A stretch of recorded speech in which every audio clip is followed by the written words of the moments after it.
Good morning, everybody, and welcome to United21 Season 20. We've got the first day of playoffs today, kicking things off with Navi Junior versus Preezy and HEIMO versus L&G. It's an exciting couple of games and exciting times for all people in Counter-Strike. Now, kicking things off with that first game, Navi Junior versus Preezy. Navi Junior, they themselves won Season 19 with a flawless upper bracket run. And you can see here's the bracket which they'll have to make if they want to repeat that, if they want to be consecutive champions, taking on Preezy first. They topped Group C, beating ENCE Academy and L&G. L&G also going to be playing later today. Preezy, they barely made out of groups in the last season, coming 7th to 8th, but this time was a little bit easier with two clear 2-0s versus Apogee and 9 Academy, but a very close overtime loss versus HEIMO. Speaking of HEIMO and L&G, and then here we go, here's the veto already on your screens. Dust 2 and Vertigo bans coming out, which makes a lot of sense for both these two teams. It's their perma bans, but Vertigo is the best map for Preezy. So this veto, without a doubt, leans into Navi Junior's favour, with Inferno, Mirage and Anubis being the three maps to be played upon. In fact, yeah, no, these maps are very strong. It's a very similar veto to what I expected, but if anything, I think this leans a little bit more into Navi Junior's favour. Kicking things off here on Inferno.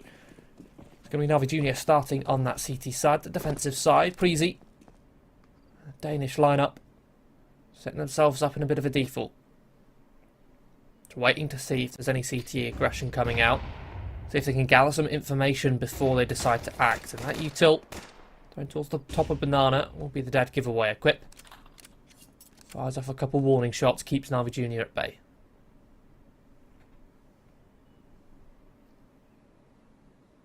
With the information they've just gathered, they've put together that it's likely Navi Junior going heavy towards the top of Banana with 3 players, so they set themselves up over towards 8. Simple execute, smoke towards long, smoke towards Moto. They creep in towards middle, and they pounce in towards short. A crossfire has been established. Asilian going up towards long to try and find a little bit of backstab, but eventually gets taken down, but the site overwhelmed. A couple trades go back and forth, and a shot through the smoke. In fact, Grilla, big triple kill. Leaves Krabeni in a 1 versus 3. Bomb planted for Preezy. Krabeni could be tempted to try and save not just these Julies, but the Kevlar. Go for a second round force. But he's going to look to see if he's gifted anything.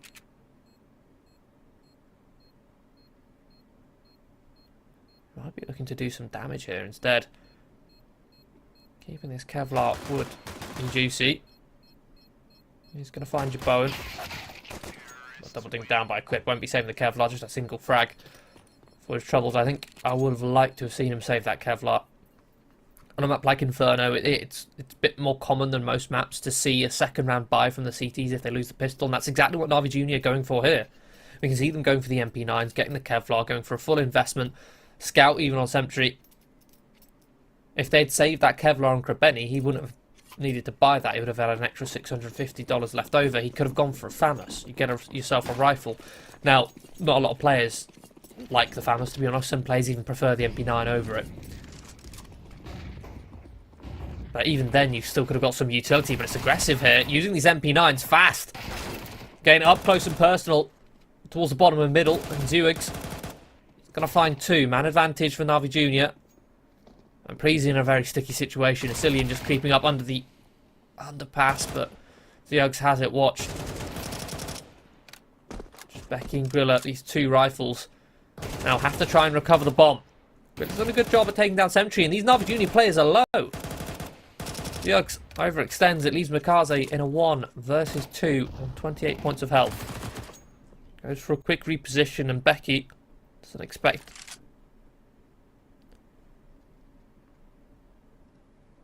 One versus 1. Whole minute on the clock for Grilla to work with. Now Mikaze's on low HP, and there's a limited number of positions he can actually defend this bomb from. Fortunately for him, Grilla is on literally 1 point of health, and 1 bullet is all it will take. Mikaze takes him down, the 1 versus 2 clutch. Navi Junior break a second round. Forced by Prevails, getting aggressive with those MP9s straight down the bottom of middle, catches Preezy off guard. And a second round break is so powerful, no matter which side you're on. Because it fully resets the economy. The side who won the pistol, they lose their extra round loss bonus that you start with. That means if you want to go for a buy in the following round, you're going to be like this with Breezy. It's just Deagles and Kevlar. Oh, control taken. Bit of info gathered from Na'Vi Jr., but they've very quickly fallen off of the back of it.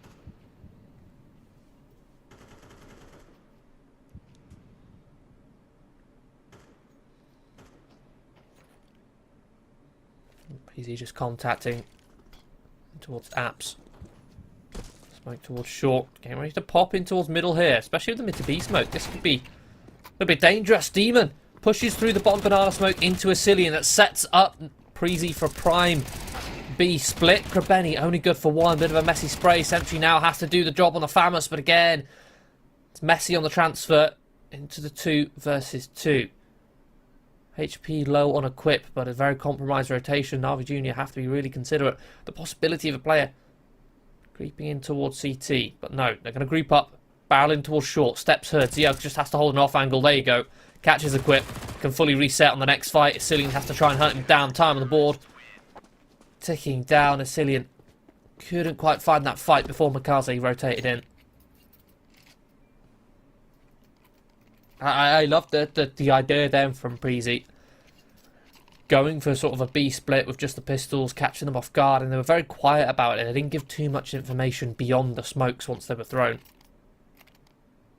Asilian even granted a free kill at the bottom of Banana. They could have very easily collapsed on towards that site, but losing 3 players in towards CT, into the 2-on-2, they just try and keep it simple and hit that A-bomb site. Na'Vi Jr. look to get aggressive again with these MP9s. Get them down towards the bottom of mid, bottom of Banana, lock out Preezy on towards a T-ramp, and it's successful. It's a blender. You can see there's just a blur of red on the bottom of Banana.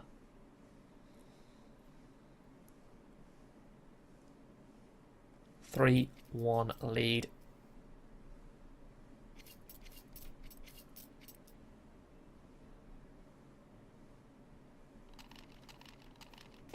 Preezy back out with the AKs. This time they have full utility, or thereabouts. Try and contest work map control. And take Banana, take middle, push Na'Vi Jr. back. Na'Vi Jr. getting aggressive again in towards apps, and it's a beautiful flashbang from Sentry. Perfectly timed, lands straight in the face of Grilla. And Ziugs finds a cheeky MP9 kill, but equally impressive flash over towards B. Equip doubles up and finds 2 for his troubles off the back of the 1 single flash. Breezy see what Na'Vi Jr. do, and they do it 2 times better. B site locked out. Asilian going down the rotation through the smoke. 2 versus 4. Na'Vi Jr. should just be looking to save here. They do have the funds to buy next round, but it's about maintaining them. We're very early on in the half. Got to think long term as far as their economy is considered.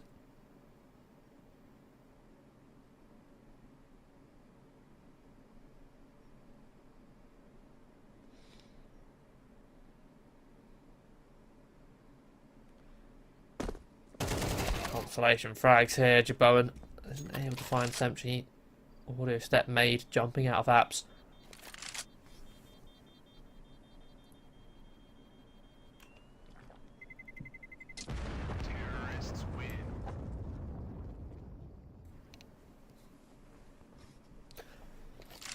This is the difficulty with Inferno. All it takes is one single successful play to shut down that B-bomb site, and the CTs are locked out. Just that one flashbang through a smoke of all things from Asilian sets up equip for the double kill. That's pretty much round over. Preezy have the B-bomb site. Na'Vi Jr. can't really rotate in. They're locked out. Retake not an option. But now we see a bit of a change up. Na'Vi Jr. finally put aside the MP9s that they had saved over. And not only do they have full rifles, but they've also got a sniper. Sentry with the AWP.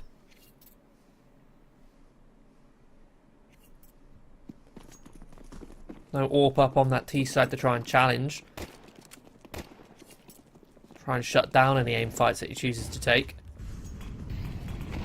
He's going to be using that a little bit more sportively here towards long.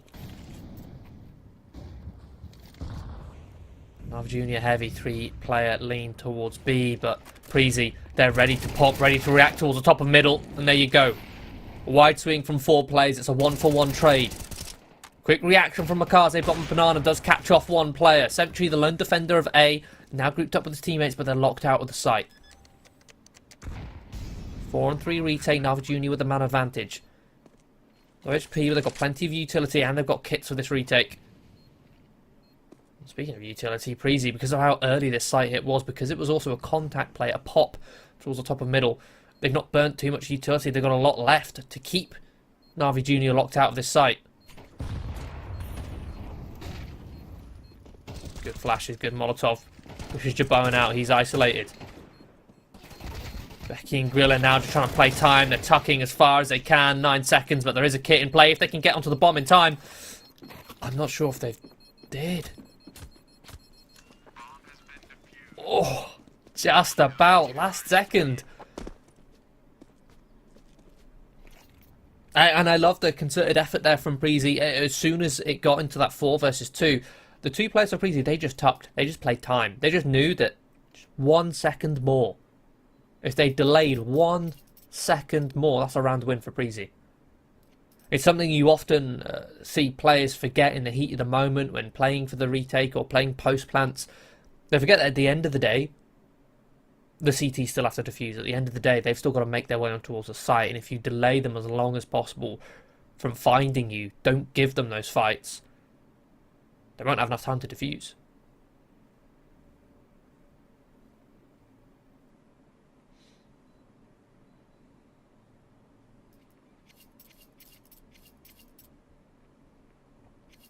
Preezy tried the hardest, but the number advantage for Navi Junior was just too much for Preezy to deal with. But the bomb plant does give them some extra cash to go for another investment. We see 2 AKs, a MAC-10, 2 Tech-9s. Not too shabby a buy. These lighter weapons can be very deadly in the close range, tight corridors here on Inferno.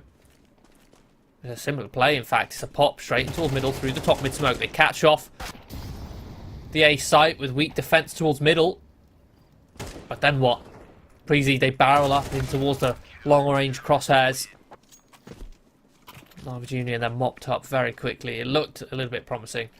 In terms of the pop, you know, you catch a weak mid defense, catch the A site with only 2 players actually defending it. But as soon as they go around that corner of long range fight, they don't have then the utility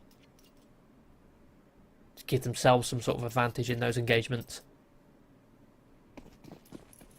Navi Junior break the bank for Preezy.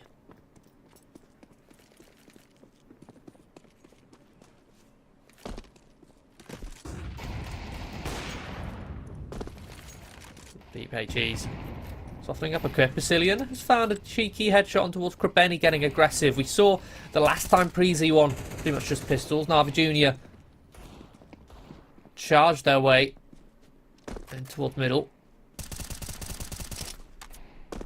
This time it's not quite so heavy-handed. Gives Preezy the room to find an opening pick. Man advantage for the T's. But Navi Junior have taken Banana control, and Makaze still has utility to keep the bottom of Banana smoked. Preezy don't have the utility to kind of retake it, just a single flashbang. Got to be wise with how to use that.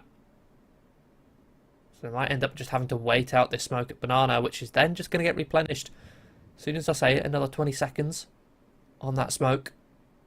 Be 30 seconds left on the clock by the time it fades, which means Preezy either have to kind of force their way through that smoke and Banana or set their sights towards A, where there's 3 players still lying in wait.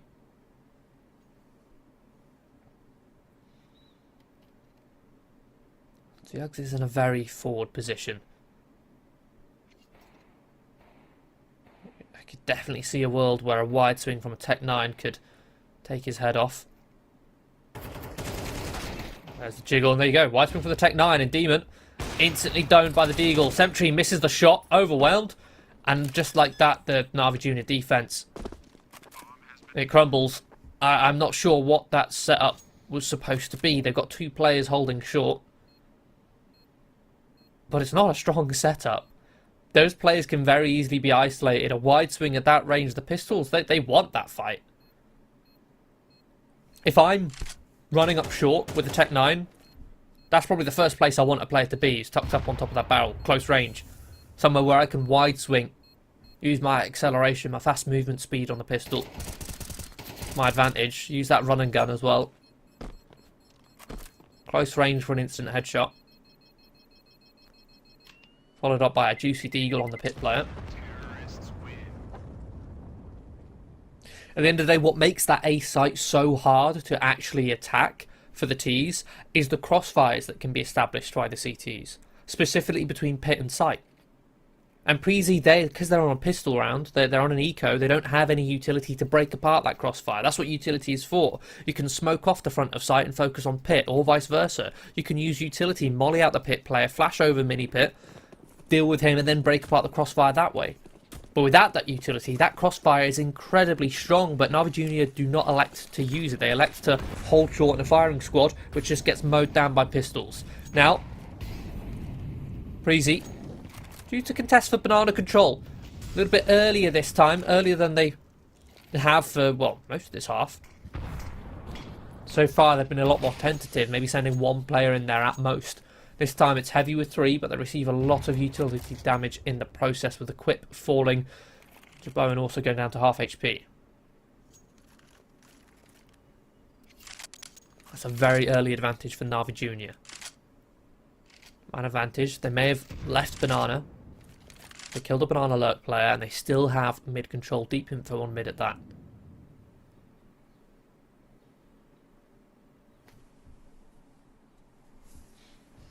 Still utility in hand on these 2B players, a smoke and an incendiary between Demon and Makaze.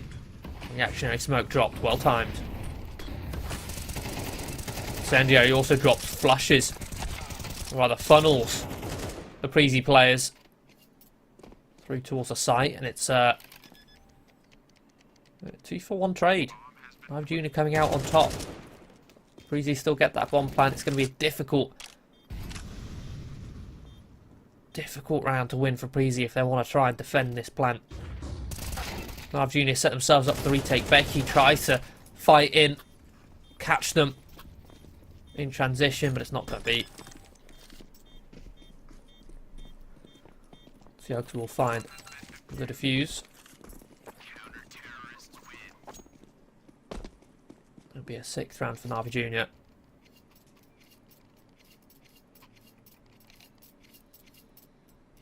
We do have a technical pause. Hopefully we can get that resolved as soon as possible.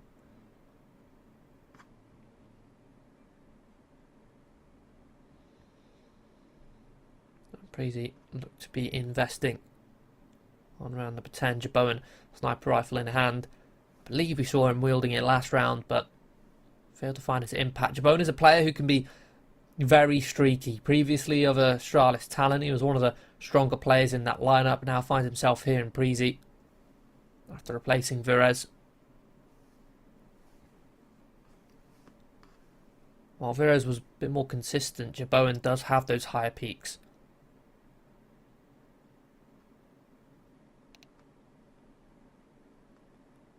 There are some games where Jebowen can single-handedly win it for Preezy. There are also games where he's pretty absent.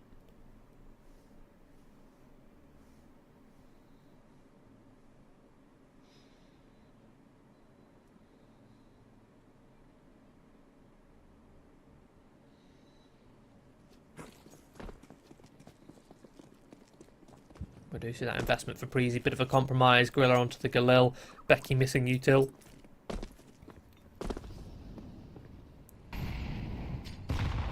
It's a patient round start for Preezy, waiting to see what Navi Junior play first.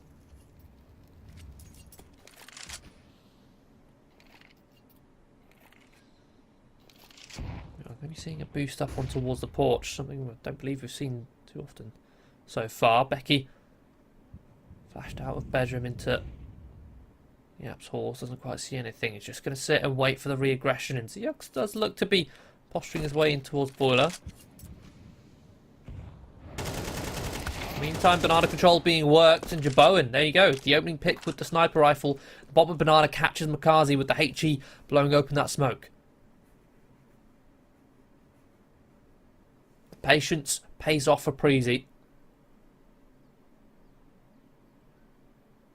As they push in towards Banana. Man advantage. Demon going to be hearing that singular step. Navi Jr. just going to be gambling here. 3 players still stacked towards short. Just hoping that Demon can find one hell of a round. Here on towards the B-bomb site, but not a single one. It'll fall to a Cillian. Gwilla still holding down the rotations in towards A. It's Navi Jr. going to be saving Sentry and Krimbeni. But it's not going to be easy with Gwilla still in towards apps. That certainly limits the possible places Navi Jr. could exit to. I'm not sure if Preezy going to hunt too aggressively either. They don't have a good economy. They don't have the funds built up.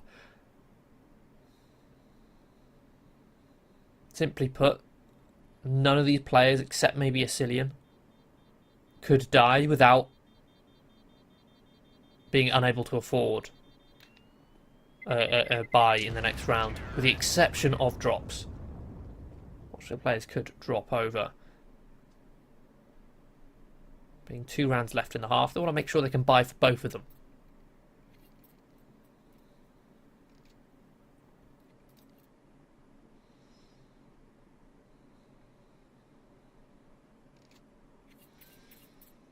Navi Jr. the same, saving those 2 weapons. Their funds are starting to dwindle. The back and forth nature of these last few rounds. Double smokes coming in. Towards Banana. Quip is going to try sneaking his way in towards the Broom Cubby.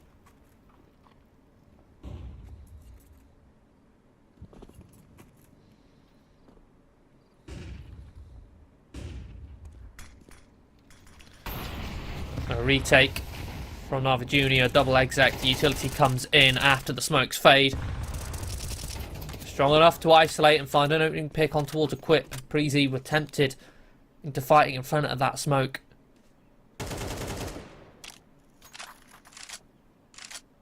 When the utility came raining on in. Now a minute on the clock and Preezy haven't really got much to work to show for it. Control of bottom Banana, not even the top. They've not even pushed the plays off mid yet. The utility does start to come on in. Well timed incendiary from Ziyux. Keeps them at bay for another 5 seconds.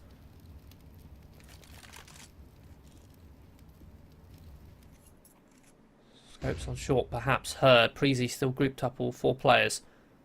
30 seconds left. They've got to choose where to finish soon. Set themselves up for a potential long hit, and the perfect timing from Becky to Pete catches the Uggs in rotation. Sees the smoke coming out, focuses his attention towards site with such little time left, and now Sentry and Krimbeni have to try and lock down this site. Sentry good for 1, Krimbeni the same, but it's traded back and forth. Jaboan now in a 1 versus 2. The rotation from the B players comes in, lands the shot on towards Makazi, and the low HP Demon does find the trade. Will be 7th for Navi Jr., guaranteeing a lead at the half. Comes down to the wire, only 1 player surviving. The bomb plant is very good for Preezy. Look at their funds right now. That bomb plant guarantees a full investment. Without it, they'd probably be on Galils mostly. An extra $600 or AK's no utility. Either or. Probably would have been a balance between the two. But now they have 5 AKs, full utility. Navi Jr. on the side of things are able to squeeze out 1 final bite. Similarly uncompromised. Test here for round number 12. And it's aggression in towards Banana. Makaze finds 2. A beautiful flash from Krimbeni. Catches Preezy going for a pace change. Fast up towards Banana. So far, they've been very patient, very slow at the start of most of these rounds.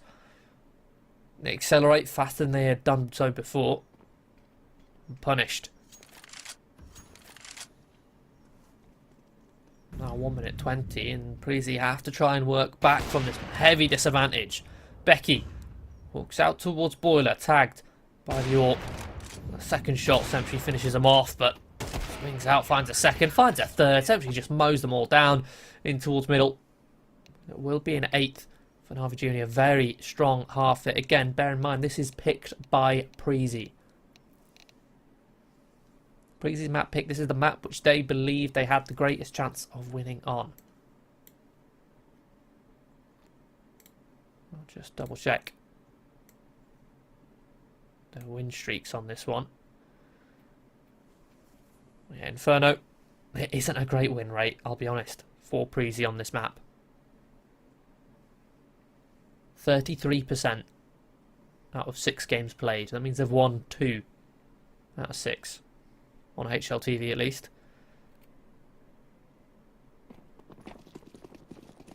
That doesn't make it... Well, doesn't make it any easier considering that their best map, Vertigo, is the permaban of Na'Vi Junior. But Na'Vi Junior, they're getting aggressive here. They're not being patient. They just want to close this out. Slam the hammer down. Fast in towards this A bomb site. There are 3 players lying in wait with a good smoke to try and split up the site. Allows them to isolate these players, and it will be a 2-for-2 trade. Becky trying to do his best in towards Pit. Is going to find a triple kill before being silenced. 2 versus 2. The rotation comes in through Library.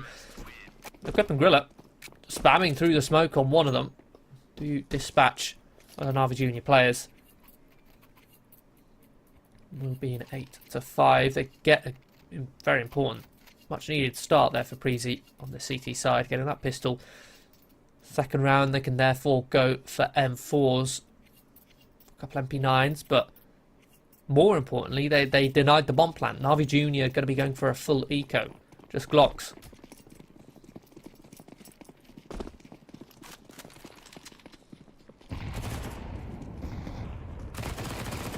Preezy going to be taking a leaf out of Na'Vi Junior's book. Second round, investment, going aggressive in towards middle. Wide swing from a ceiling, going to finishing off Ziugs. Cleaning around for Preezy. Lots of damage done to them, but no fatalities.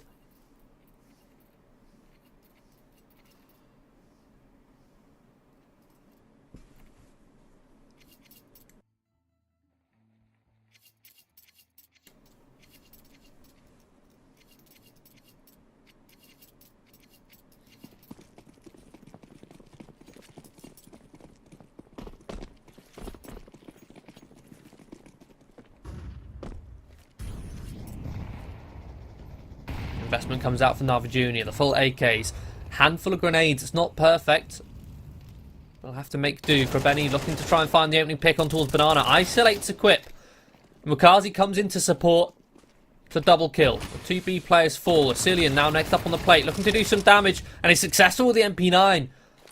Finds the low HP Krabeni and Mukazi fails to trade. Quick answer back from the IGL of Preezy. But that rotation is information that Na'Vi Junior now have.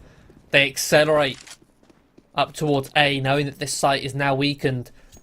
Becky, almost like he was going to line them up then. Demon and Sentry on pretty much 1 point of health. 20 total to be exact between the two. That could have been a double kill. Instead, it's actually Becky who becomes the victim. With that well-timed spam. A good counter spam to save. Na'Vi Junior should be getting up to a 9th. A very quick reaction from them. High contrast to Preezy.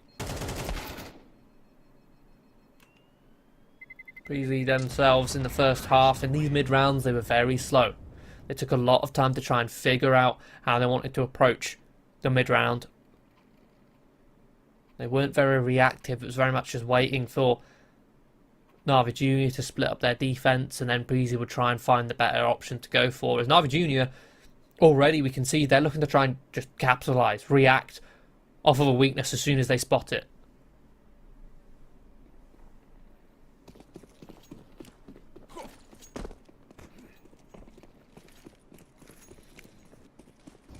A save allows Preezy to go for another buy.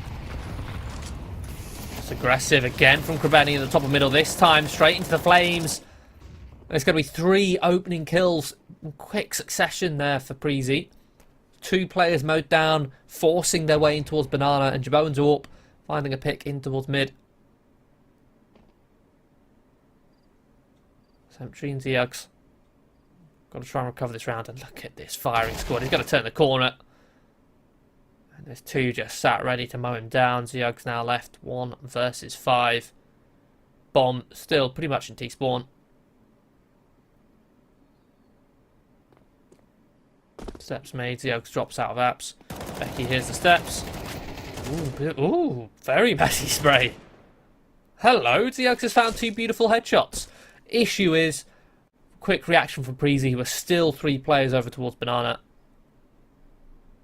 As soon as Ziugs was spotted, they accelerated, and they've taken control of the bomb. Which means Ziugs does not have a free bomb site. Despite taking 8, he's still got to recover that bomb. 30 seconds to do so. Asilian holding an off angle. All he has to do is see a leg, but another headshot. A location now revealed. It's just a matter of playing time. Equip finds the off angle, finds the timing to peek, catches Ziugs. Will be a 7th for Preezy. The potential reset there for Navi Jr.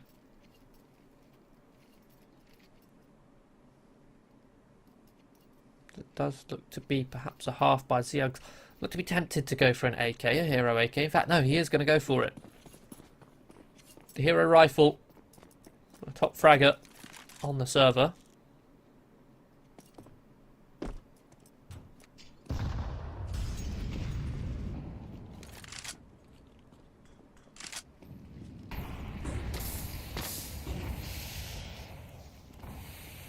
Navi Jr. no utility to prevent Preezy from taking Banana control. They take it successfully. Navi Jr. now set their sights on towards middle. Jaboan's AWP lies in wait. Again, no utility to push this AWPer off either. He's giving me a traded tag. Ziugs should be looking to drop this AK over, perhaps to Krebeni or Makaze. Well, Makaze also legged. We're going to look to accelerate towards CT, and Equip just mows him down. Quad kill for him. Jaboan finally gets a kill, but it's off the Incendiary of all things. Doesn't land any of the AWP shots, just tags. Navi Jr. looking to see if they can get a bit chaotic, maybe catch any of the Preezy players like Jaboan in an awkward position in CT. It's not a position or part of the map you fight in often, but he had backup, he had support. The fact that Preezy had Banana control, it meant they could leave 1 player there, and it meant that Equip could then gamble rotate. I say gamble, less of a gamble. It's low risk with Banana control in their hands. He could then rotate and leave that 1 teammate spotting at the top of Banana, and he could then go and support Jaboan.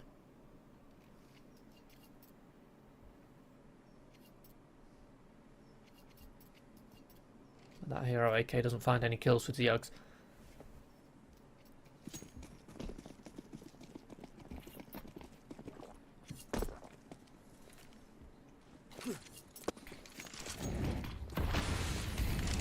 Preezy, 1 round away from tying us up.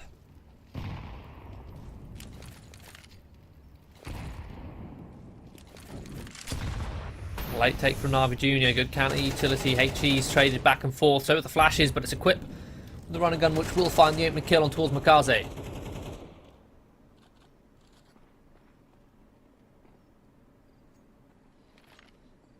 Man advantage. Preezy full back. Steps possibly heard by Krebeni. Not going to invest any utility in taking top of Banana. Just go for a dry swing with multiple players.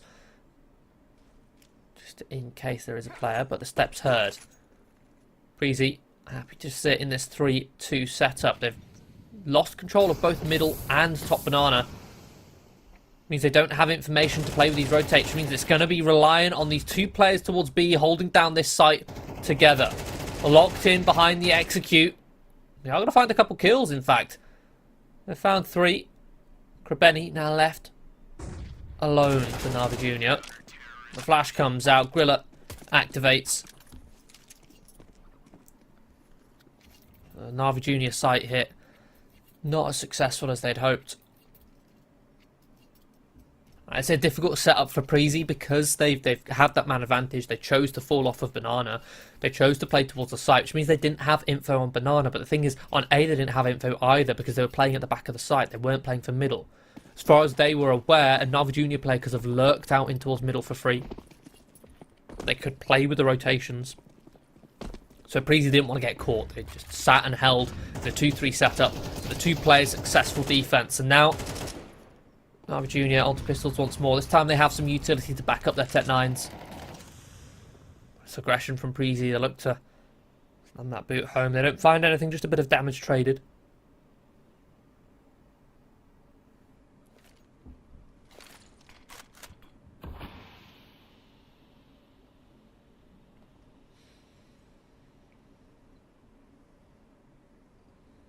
Silence across the map. As both sides reset. Navi Jr. waiting to see if Preezy make a mistake. They're setting themselves up now towards the bottom of Banana. Flash going to come in equipped, fully blinded. Does tuck in. Oh no. Oh no, Zugs. Oh no, he just killed himself and his teammate with a HE, but Sentry looking to try and recover this round. A beautiful double dink on towards Grilla. Bomb will get planted. They're not ready for Jabone, creeping on in. Sentry does trade. 1 versus 2, but moves off the angle right as Sicilian peaked. What a disastrous round from Navi Jr. Sentry almost brought it back into contention. But just imagine if they still had those 2 players. A missed HE from Zugs. Kills himself and Makaze. Preezy did nothing and put themselves into a 5 versus 3. Oh dear. But that is Preezy taking the lead. For what I believe is the first time on this map. 10-9. Double digits first.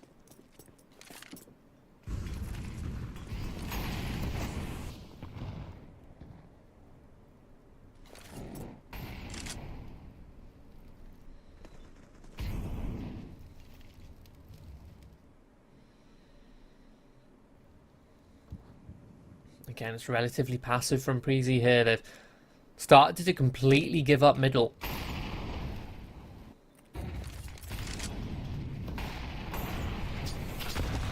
Retake utility from Navi Jr. on towards Banana. Or from Preezy, should I say. It's perfect. Opening kill on towards Makaze. He falls, but in the meantime, Navi Jr. accelerating over towards A. They have mid control. Zugs is the only one to find any success. A double kill through the smoke of all things. Dropping down on towards short. Bomb retrieved. Not being quiet about it either. His steps going to alert equip. He might be able to find the right timing to peek, and he will. Strong side hold there from Preezy. Navi Jr. reacting off of that utility over towards B. They had just taken mid control with 4 players. Makazi's still holding B. As soon as Makazi dies, they realise, okay, there's only 3 players at least, or at most, towards A. Let's just accelerate, try and catch them off guard. But the site hit hadn't baited enough utility out from Preezy because they're playing so passive. They're saving a lot of their utility. Which meant when Navi Jr. went for that A site hit, Preezy could just drop the smoke in towards pit, stay alive, play the crossfires, and Navi Jr. didn't find any thread to pull to unravel that A site.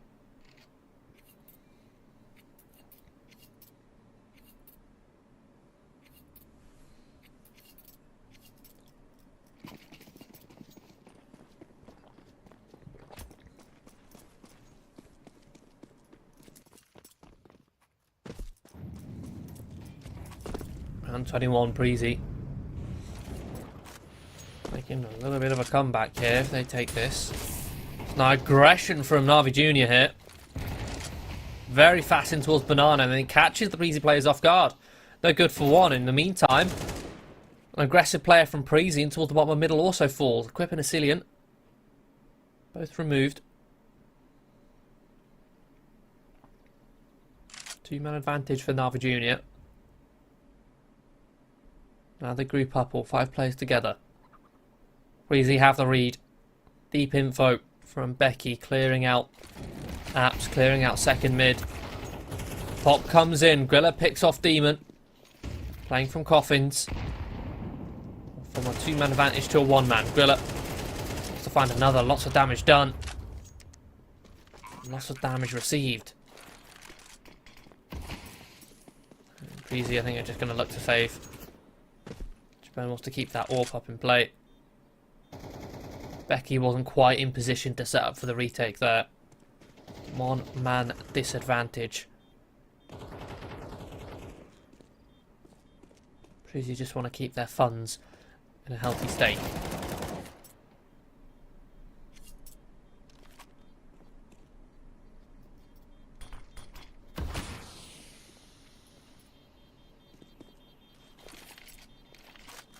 Oh, that HE dirty. Finishes off Sentry. Another kill. Preezy do manage to survive with 3 players alive. In the process, they keep a cap on that Navi Junior economy.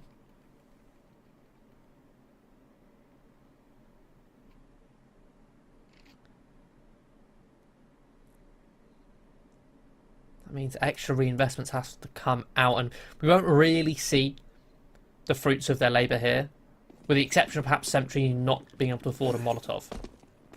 Actually, he could have, say, sold a flash and picked up a Molotov and had a teammate drop him over a flashbang, then he would have been able to have a full buy. So,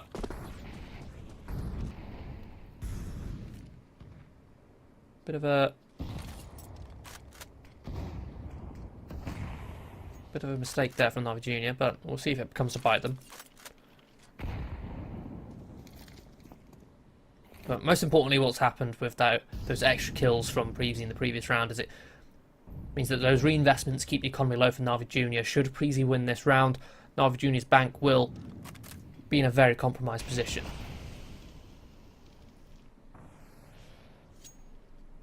Preezy with the pressure over towards the top of B.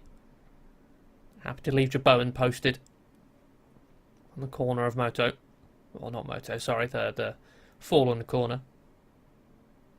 Top of Banana, and then they rotate extra players over towards A now with a 4-man stack. Looking to go for a retake. Beautiful flashbang. Krabeni caught. Man advantage. Bowen holds his own. Picks off the contact on Makaze. 2-man advantage now for Preezy. Bowen drops the incendiary to delay them a couple more seconds and falls back. Picks off another player from Coffins. 3-man advantage. All he has to do now is survive. Junior attempting the plant. They're going to be sticking it now towards the front of Oranges. Sentry and Ziags in a 2 versus 5. Just Ziags. He will be traded. Jabon a beautiful 3k. Safe AWPing. That's all he had to do, right? That solo player towards B was not die. And the AWP is a perfect weapon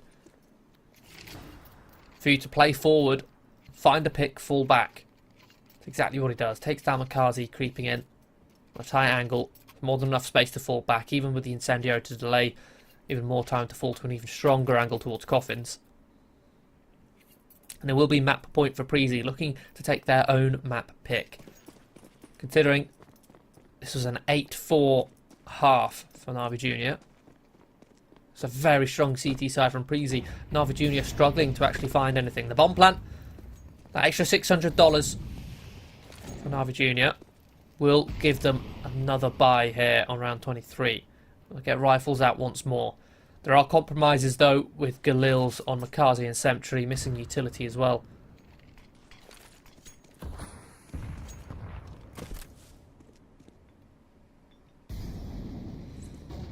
Now they set their sights over towards mid. Taking control, creeping in.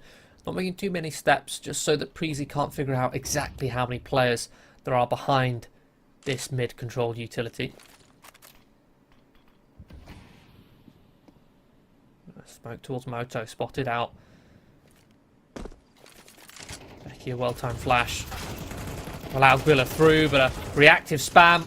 Demon takes him down. They do try and get messy in towards this arch smoke, and it is traded back and forth. It's Krebeni now on a 1 versus 2.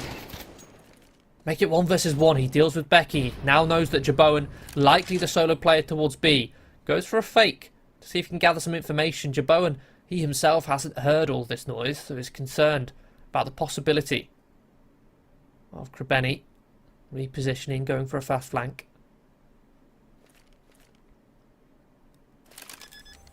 The issue is by Krebeni taking so long to get this bomb planted. It's given Jaboan a little bit extra time to keep his way close. Will Krebeni get around the corner in time? Oh, no, he won't, but he wins the fight regardless. Jaboan does fall. It's a 1 versus 2 clutch for Krebeni. A very scrappy round from both sides. Na'Vi Jr. setting themselves up for the A wrap. Coming heavy in towards long. Bit of a delayed flash coming in from Becky.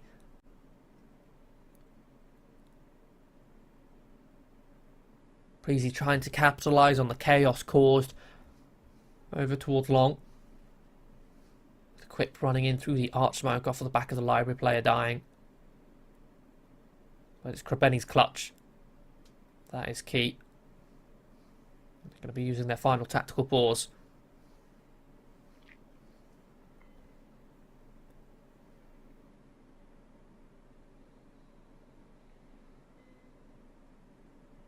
One round in it, 1 round away from going all the rounds.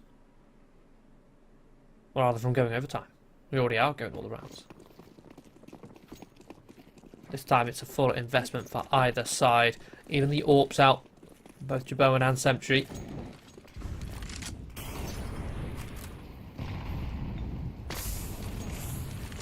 Deep util in towards Banana.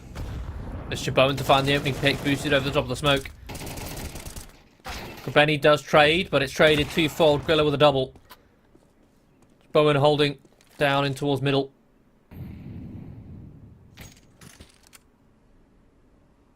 Leaving Sentry 1 versus 4.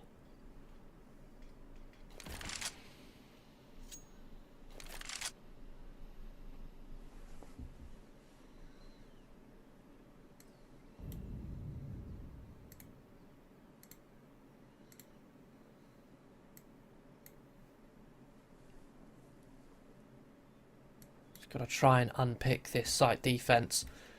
It's a perfect bait and switch. As soon as Asilian takes contact, the off angle towards new box, Grilla can then peek in from the coffins. Sentry does have utility to attempt to break this crossfire, but doesn't want to risk giving away his position. He wants to make sure he can utilise the element of surprise. Thinks better of it. Oh, beautiful, beautiful from Sentry. Picks spot that crossfire to perfection. Drops the utility, waits for a reaction to come on in. Knows that Asilian is tucked in towards new box. Knows that there's likely going to be a counter swing and catches off Grilla. Now 1 versus 2. The HE has brought him down to 11 points of health, which means 1 shot will be enough. HE doesn't quite land its mark. Smoke. There will be a kit picked up. A good trade. Oh, he's got it. Yeah, there we go. Jaboan will win the clutch. It does get close. Sentry gets it down from 1 versus 4 into a 1 versus 1. But it will be a 13-11 victory for Preezy on their map pick of Inferno. A very strong CT side from them. Na'Vi Jr. just couldn't quite find the the winning formula on their T side. And that does mean we'll be going on to Mirage next, which is Na'Vi Jr.'s map pick. That'll be just after a quick 10-minute break, so don't go anywhere. We'll be right back.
Welcome back to United21 Season 20 here with the first game of the playoffs, Prezi versus Navi Junior.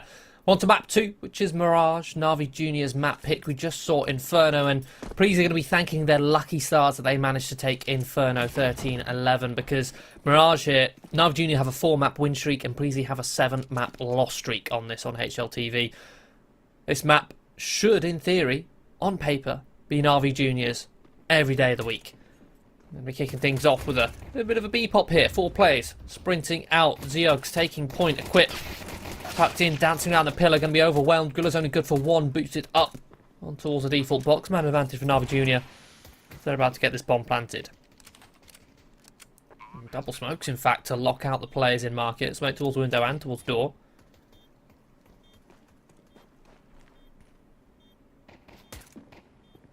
Cillian coming on the flank towards B-Apps has been spotted. Junior just don't want to give any openings in towards this. And hello, what a shot from Demon. Last bullet, 1 tap on towards Jaboan. Navi Junior will start off their map pick with the pistol round win on the T side.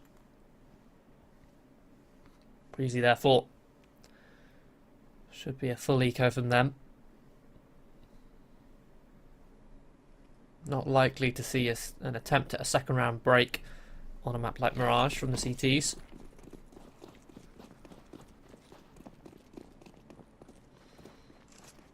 Smoke in towards window. Going to be a 3-2 split currently for Navi Junior. Maybe information gathering in towards mid. Penny and Makaze.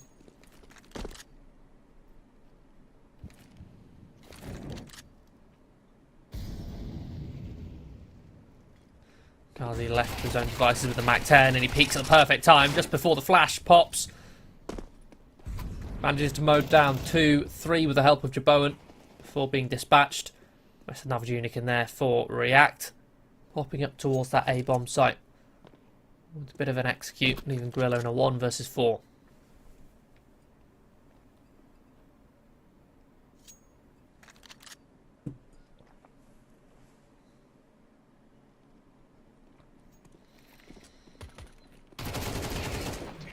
I won't find anything with this Mac 10. No cash to be farmed from him. Clean round win from Navi Junior. Bit of info in towards middle.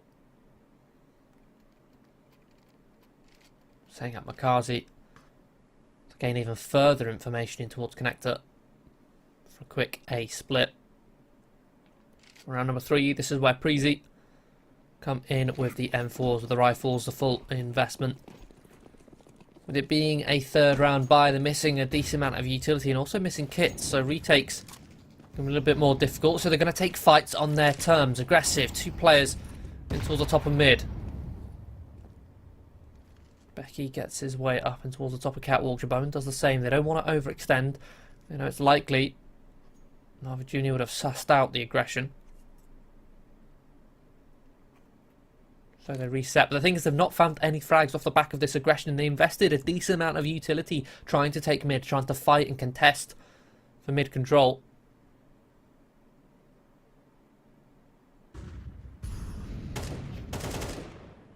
Zeogs looking out towards the ramp. Lots of Cillian jump spotting.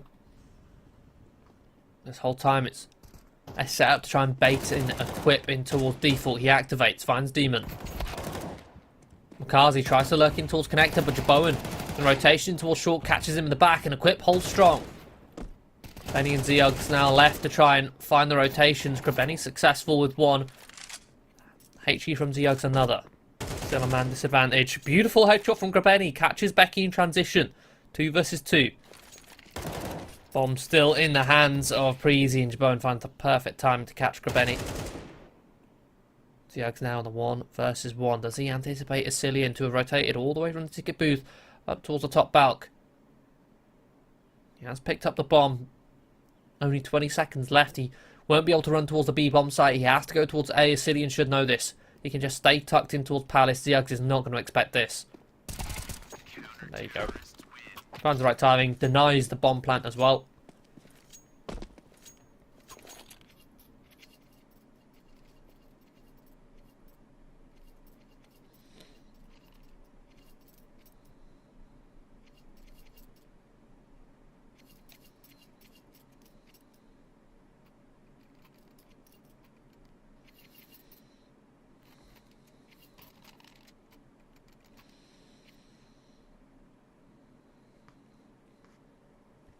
First round win on the board for Preezy.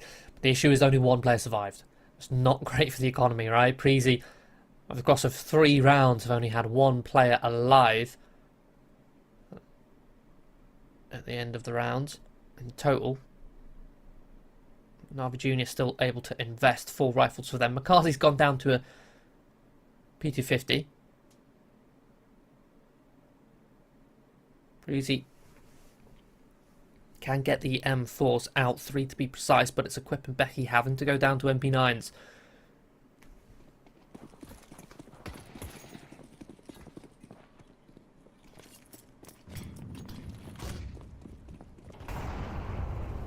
And again, it's aggression in towards middle for Preezy. Trying to take the fights on their terms. Not going to be granted any engagements just yet. Equip playing to block in towards apps.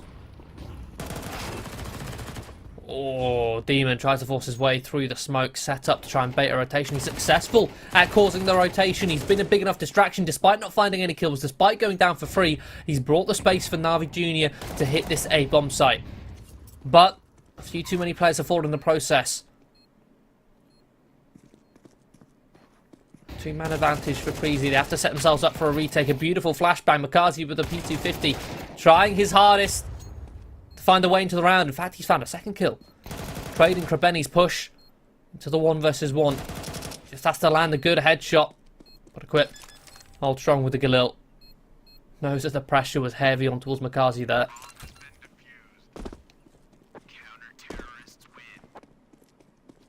Preezy typed the scoreline 2-2. It's a nice idea from Navi Jr. If Demon being sent out in towards apps there, in towards B, doesn't go down so soon, perhaps that could be a different round.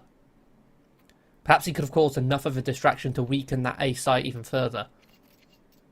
Give Navi Jr. the space to hit or find a kill on towards the A anchor. The rest of Preezy did bite down hard. There was 3 players over towards B. Preezy finally broken the bank for Navi Jr. It's going to be full eco for them with a hero AK for Krabeni, a forced hero AK at that. It's not going to be successful. In fact, it's Equipped. It's just going to mow 2 down into towards connector. Blink and you miss it. 4 players fall. Makaze, another pistol kill for him, but it's quickly traded.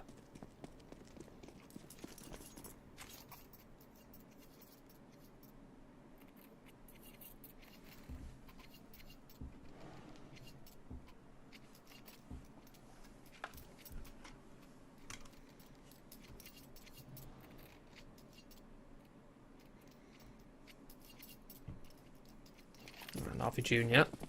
Get another buy round on the board. Well, not on the board just yet. But 4 AKs. Krabeni, due to that force previously, is only on a Tech 9. Bit of a spam through the smoke. Does actually do some damage towards Grilla, but it's Jabone to get the opening. Cillian caught in the open.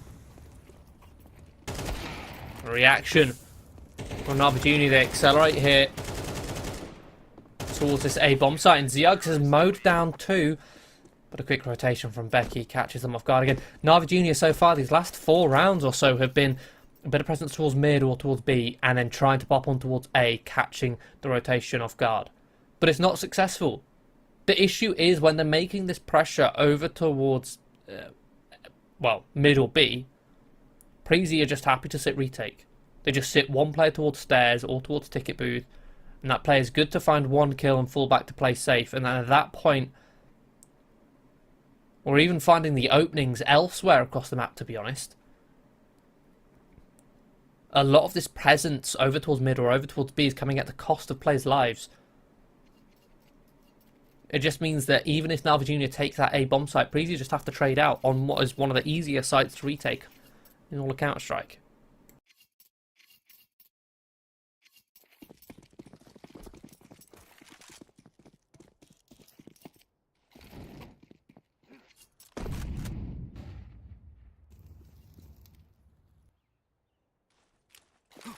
Now here, on this pistol round, it looks like they're going to be setting themselves up for a full execution. They go out in front of the utility though, which means they just walk into the crosshair of Jaboan. The crossfire is established, not broken. Benny is going to find a kill. It is down to 1 versus 2. They found 3. in total. Not only that, he's picked up the AWP. Still bomb on his back. Just needs to isolate a 1 versus 1 fight. The AWP a strong weapon to do so. Breezy have split up somewhat. Grilla aware of the possibility of Krebeni rotating in towards B, and a beautiful peek with the crouch. Krebeni catches Grilla now, the 1 versus 1. Krebeni already up to 10 kills. The incendiary going to keep Asilian at bay. He's going to go for the rotation in towards short. It's a very open bomb plant. Oh, and I think they may have spotted each other. They have. Asilian tries to jiggle. Bait out the shot from Krebeni is successful. Another missed shot from Asilian, or from Krebeni, sorry, and Asilian's utility is going to be enough to finish off the kill. HE. Followed by the Molotov. Please get a 5th. This is, considering where this map lies in the map pools for both of these two teams, this is a very surprising scoreline. Do not expect Breezy to be performing well on Mirage and Na'Vi Jr. to be performing poorly, considering the win streaks. Again, I'll remind everyone, Na'Vi Jr. have won Mirage the last 4 times they've played it. In fact, I said the last 4 times. They got a 100% win rate on it on HLTV in the last 3 months because they've only played it 4 times. For Breezy, they've got a 0% win rate. They've played it 7 times in the last 3 months, and they've lost it all 7. So a 7 map loss streak.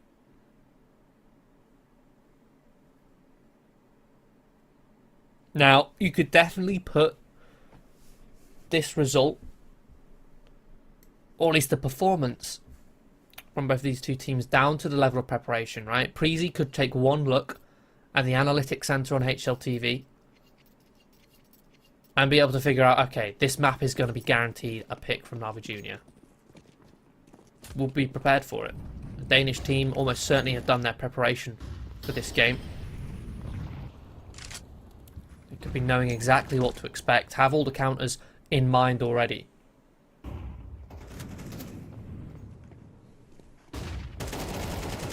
Good flashbang from Krebeni. Out in front of it. Equip unable to capitalise, caught, back turned. Man advantage now for Na'Vi Jr. Something they've really struggled at finding.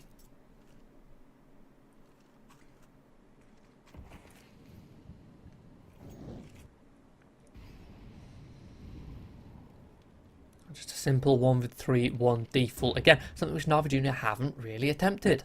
It's always been some presence somewhere ready for a quick reaction.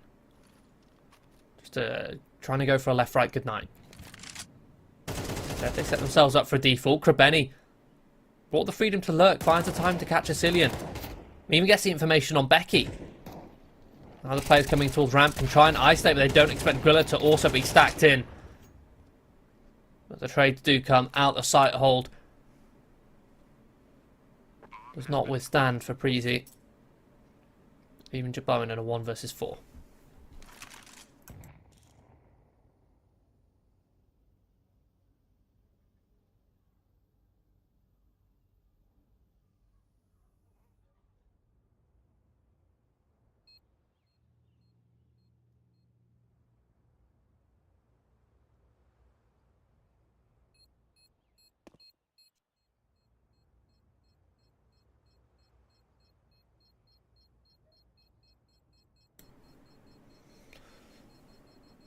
Funds for the Breezy side. Despite having a heavy lead, they've just not been having clean rounds. A lot of these rounds have been going down to 1 versus 1s.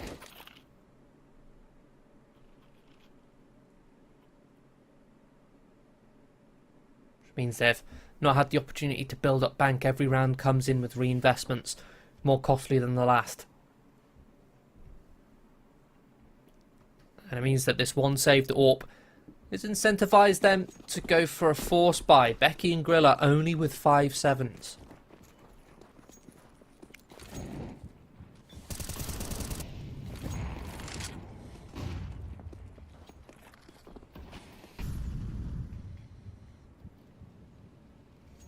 Again, it's another default.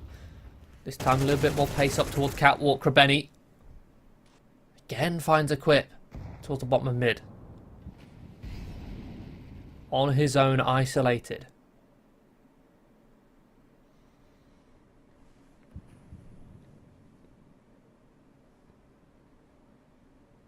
Now Na'Vi. The players set in towards the bottom of mid. They can set themselves up for a split. Well-timed flash from Becky. Try and escape. Gets the information. Breezy should be reading this well. Jabone over the top of the stairs. Finds Demon. 4 versus 4. Looks to find another. Spots the head of Sentry. But will continue to force the issue. Instead will fall. The rotation caught out by Benny. Becky with the 5-7 is good for 2. Beautiful headshots. Sentry with the wall bang will trade, leaving Grilla in a 1 versus 2. Coming in on the flank. You can see Na'Vi Junior dropping an incendiary and Molotov. Indicating that perhaps they're aware of this. Oh, Benny. Close range, can't quite land the shot. Grilla into the 1 versus 1. Well placed HE, but doesn't quite land the mark. Sentry going to be whipping out the Glock. Grilla just going to be playing the headshot angle. Knows that a single body shot even from this Glock will be enough to finish him off. Time ticking. Sentry just playing with the clock. Knows that Grilla has to make a move, and with no kit in play, Grilla forced to push. Well held by Sentry. A triple kill for him. Does get very sketchy there with Becky able to find 2 with the 5-7. I mean, they should have known that he was still there, right? They spotted him towards ramp. Heard him fire off the 5-7.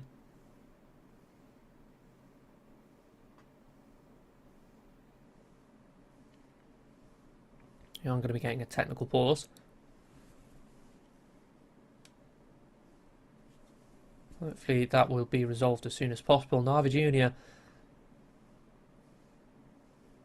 finally have sort of found the winning formula, something they couldn't do on Inferno. It's taken their time to figure out where they were going wrong here on Mirage.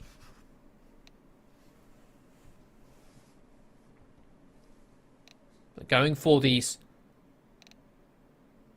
sort of pops that they were going for on this A site, after a small amount of mid presence just wasn't working. They've slowed it down now. They've gone for these defaults, and these defaults have netted them the opening frags. Beforehand, when they went for these splits on towards the A site, they would lose an opening pick in the process of trying to make presence, trying to sort of sell a fake, whether it be towards mid or towards B. Whereas now, when they split up for these defaults, they're not losing these picks, they're winning them. Then they can set themselves up for the A split a little bit later. But they've broken the bank for Preezy. Again, Preezy's round wins were so fragile. And now, onto an eco. Just USPs, they go for the wide swings. Makaze is going to mow down 3, dancing around. It's just a Cillian. 1 versus 4. Makaze will make it a quad. And I believe those are the first 4 kills he's got on a rifle this map. He got 2 with the MAC-10, 2 with the P250, 1 with the Deagle, and 4 with the AK right there on the quad. Although if you want to be really pedantic, the only kills against rifles he's got have been with pistols.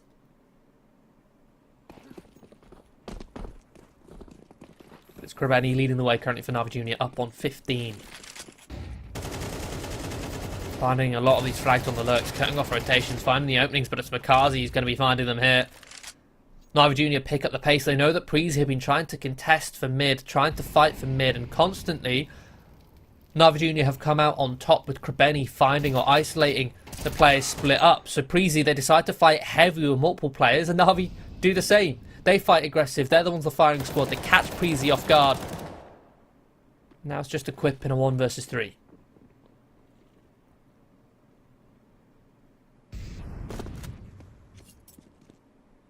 No HP already. Rotating in towards Tetris. I think these steps might have been heard from Ziugs.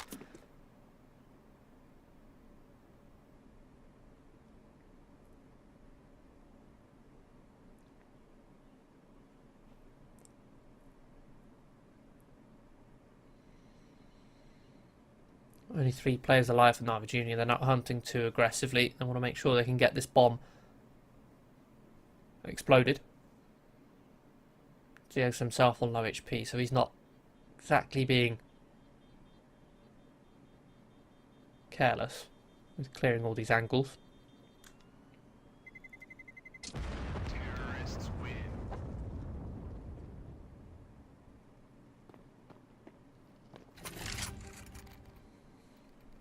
Navi Junior back in the lead. Final round of the half, and Preezy going to be forced by a couple MP9s. I mean, to be honest, Navi Junior could have hunted a lot more aggressively. They've got plenty of cash. That would have been a rifle removed from equip. And he'd probably be on another MP9 maybe. We'll see if his rifle is the difference maker. And again, it's aggressive for Navi Junior in towards middle. This time met by no resistance. Preezy not wanting to give up that opening kill. And Krabeni again. In fact, it's Demon who's found the time. He's just crept all the way up connector. They're finding the gaps in this defense constantly through middle. Bone and Cillian chime in for a couple, but they're just falling down by the wayside. It's Grillo 1 versus 3. Spotted out. Temptree even lands the tag. Whips out the 5-7. It will be a 2-round lead for Navi Junior. Good recovery. 5 in a row there from Navi Junior. And again, it was those stretch of 5 that Preezy won. Navi Junior were playing a lot more pop heavy, trying to sell fakes, popping out towards A. But Preezy were just happy to play retakes. They were getting these man advantages. But then Navi figured it out. The key was just going simple mid control. Get that map control. Find the openings. Rather than setting yourself up to start to end the round early as it was. Or rather than starting the round with the intention of knowing exactly how you want to finish it. Start the round with merely the idea of going for an opening, going for map control, and then seeing what they can do.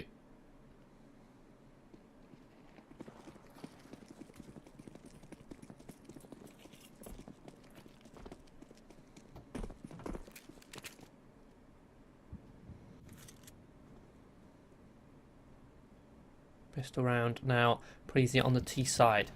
Set themselves up for a B split. Utility deployed in towards short, towards connector. It's going to be a bit of a fake, a flash through. Becky tries to take a fight, but Makaze holding a nice little off angle. Eventually, Cillian will finish him, and they baited out the rotation. They've made Navi Junior think that that was an A hit simply by the presence of the connector player. Bone forward. Trying to find a double kill with a P250. Bomb already planted. Krabeni and Zeox to try and recover this round in the 2 versus 3, but there's a bait and switch established in towards market. 1 versus 1, 20 seconds on the board. Really didn't need to give that fight, but he wins it. And that was a really confusing round from Navi Junior's perspective, right? They had no idea what was going on. Preezy set themselves up to pop in towards middle with a smoke towards connector, a smoke towards catwalk. But the whole idea, the whole play was to pull that rotation. They sent one player in towards connector. He took contact and baited a full rotation out from Navi Junior, when in reality it was a B split the whole time. And even then, perhaps Makaze, when he got that kill towards short, he probably thought that was just a guy playing for the post plant, trying to play for ladder control to cut off rotations towards A. Not realising that that was really the head prong of the B split. Now Navi Junior go for a second round break. MP9's in play, trying to defend this B site, and it's successful on the first. Makaze, the lone defender with an MP9, good for 1, but it will be traded by Becky. No players around to support, and in fact, even if they were, they'd be locked out. With faster rotations locked out by the smokes.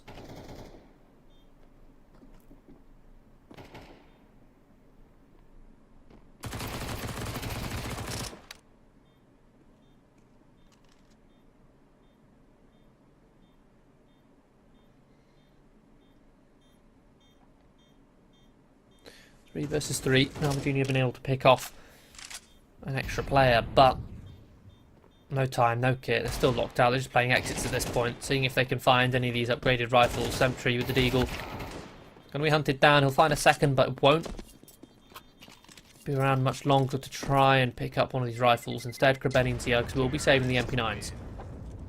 Krebeni is sprinting into his market, seeing if he can find one.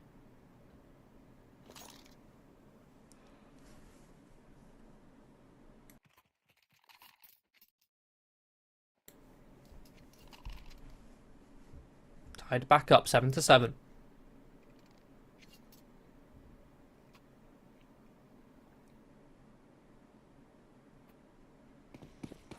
Will be a full eco for Narva Junior. Sentry has saved a little bit extra in the previous round to be able to afford that early sniper rifle. But it's just going to be Krebeni and Ziogs with these saved MP9s. Really the only saving grace that Preezy have right now, or Narva Junior have. And a little bit of utility. Well timed, well dropped by Krebeni. And he's good for one. He's not going to be traded just yet, but eventually will be. He's only good for one, that's all. Demon trying to stay alive towards triple. Eventually be flushed out. On a flank herd, Jaboan, easy kill onto Ziogs to 2 MP9s. Find only 1 kill in total. And it was decent utility from Krebeni, right? And it's such a common strat for an anti-eco to just go for a simple A-site execute. Because you know that the CTs don't have the utility to stop you. Even if they stack, you can use the utility, be patient, let the utility do its job, smoke out the extremities, Molotov all the hiding spots. And Krebeni had the smoke and a H. He was perfect to try and counter. Drops the smoke and fight in front of that smoke, but the rotation doesn't come out. They don't bite. They think that maybe because Krebeni dropped the smoke that they stopped the Preezy execute. Our first gun round here. A lot of mid presence from Navi Junior, but in the meantime, Preezy have 2 players just creeping out. Shoulder spotted. Becky going to find the first. Grilla then activates into a jungle. In fact, they mow them all down. Navi Junior started this round heavy in towards mid, didn't find any resistance, and they're rotating towards jungle. Little did they know those 2 players already out.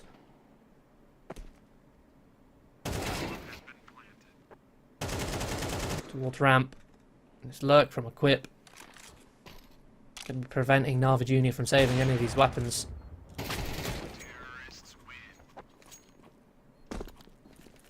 Preezy take the 9th off of a simple contact plate out towards ramp.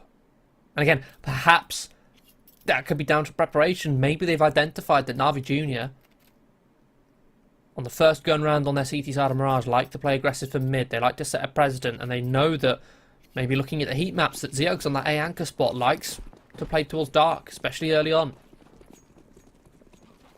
So they just go for a full contact.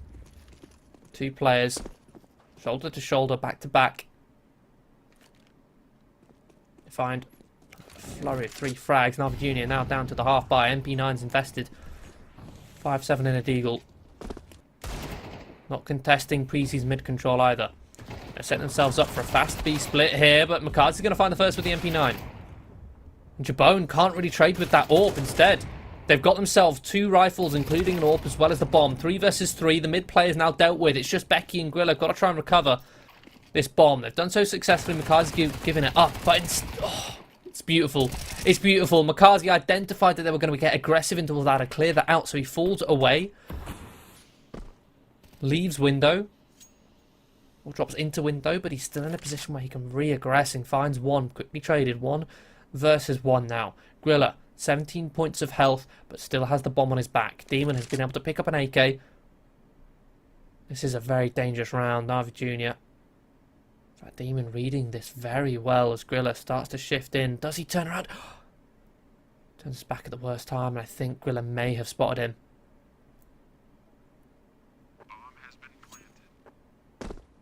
Oh no, Demon thinks that it's A. Only just now does he realise that it was bomb not planted on that A bomb site.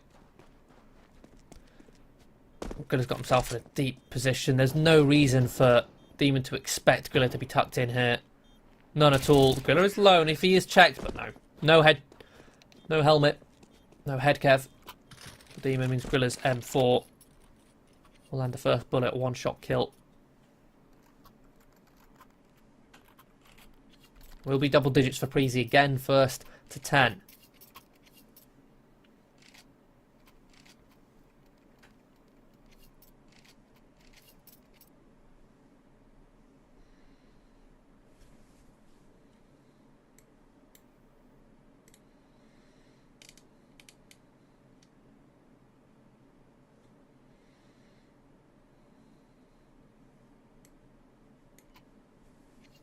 Very close round from Navi Jr. with only MP9s.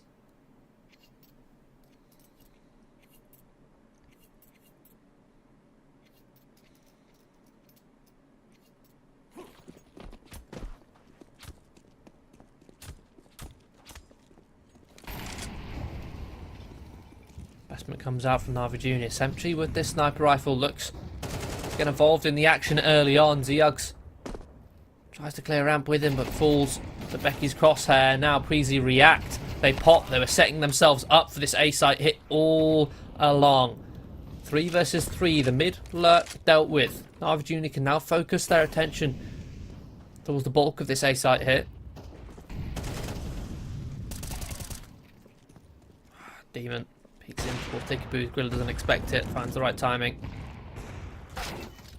Utility traded back and forth, but now just Jabone in a 1 versus 3. Does have a whole minute to play with, but doesn't have the bomb. That is dropped in towards default. McCarthy's going on a bit of a gamble rotation here to try and catch Jabone off guard, and it's a very strong read. He's going to hear these steps. Jabone should not anticipate McCarthy here whatsoever.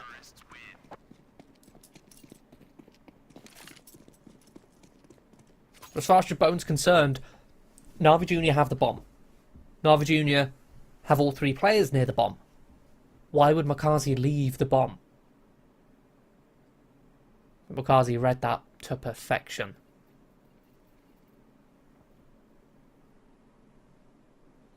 Knowing that there's a full minute on the clock, Jabone will go for a full gamble reposition just to see if he can get it into a 1 versus 2.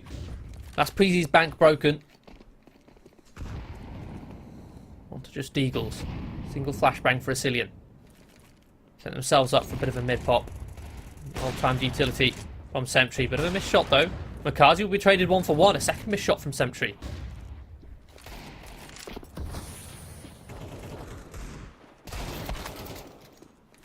And another headshot.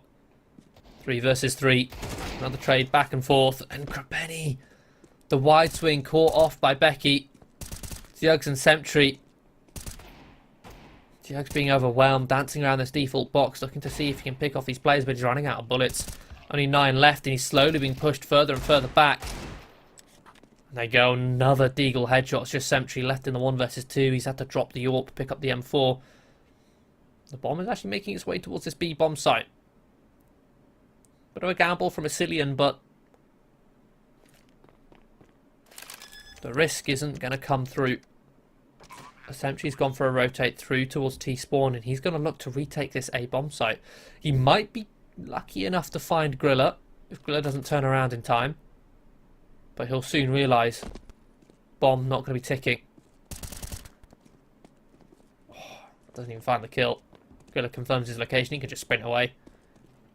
Round over. Sentry simply cannot defuse now.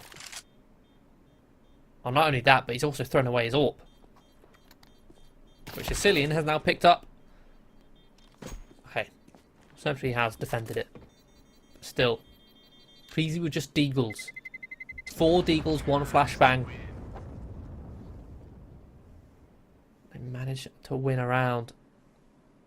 That was Navi Jr.'s opportunity to tie the scoreline up. Opportunity to try and recover their map pick. And recover this series. But Preezy could be breaking the streaks of not only Preezy's lost streak on Mirage, but Navi Jr.'s win streak on Mirage.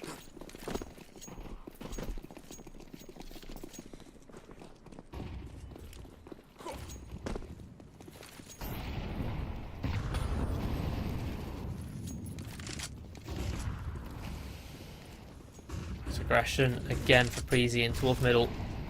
Set themselves up for a 3-man default. Taking connector control, uncontested. Taking ladder control as well.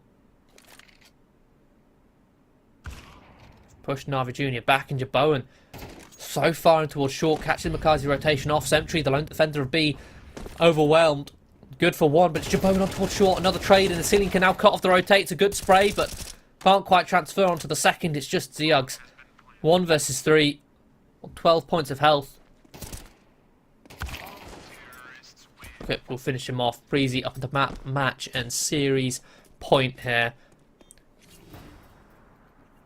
From season 19, where Preezy barely made it out of groups. And even then, in playoffs, they didn't win a single game. Whereas here in season 20, they're about to take down the reigning champions, Navi Jr., who didn't lose a game in season 19. They topped their group, and they had a clean upper bracket run.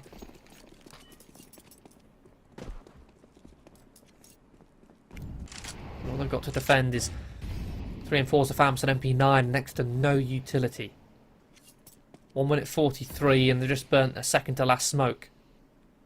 Preezy set themselves up for an A site execute. Equip has made control. He's not met any resistance just yet. Preezy walk out towards the ramp. Interstitial utility thrown, clearing out these angles. Smoke deployed towards the top of the bout. Benny walks his way out towards CT. They're going to find a couple of frags here. These are good rotations from Navi Jr. Preezy. Ooh, it all falls flat. I don't know, they go for a bit of a semi-contact, right? They get out of the ramp. And then once they're out ramp towards Tetris, they then throw half of an execute. But the thing is, because they've made noise coming out the ramp in the first place, by the time they've let that utility deployed, their rotation has come in. They're now up against the 3 M4s. And they just get mowed down. There's nothing to lock out the CT rotation. There's a crossfire established between Dark and CT, so even if they wanted to cross onto the site, it could have been deadly. So Preezy, don't close out this series just yet.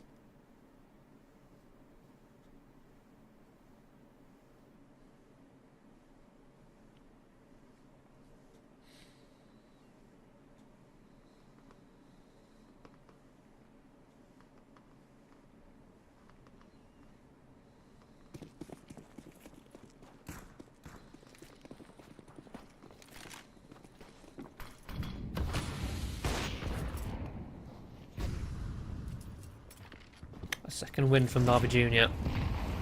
After winning that round, let's see if they can follow through. To Equip, another opening. Beautiful headshot on towards Grabeni.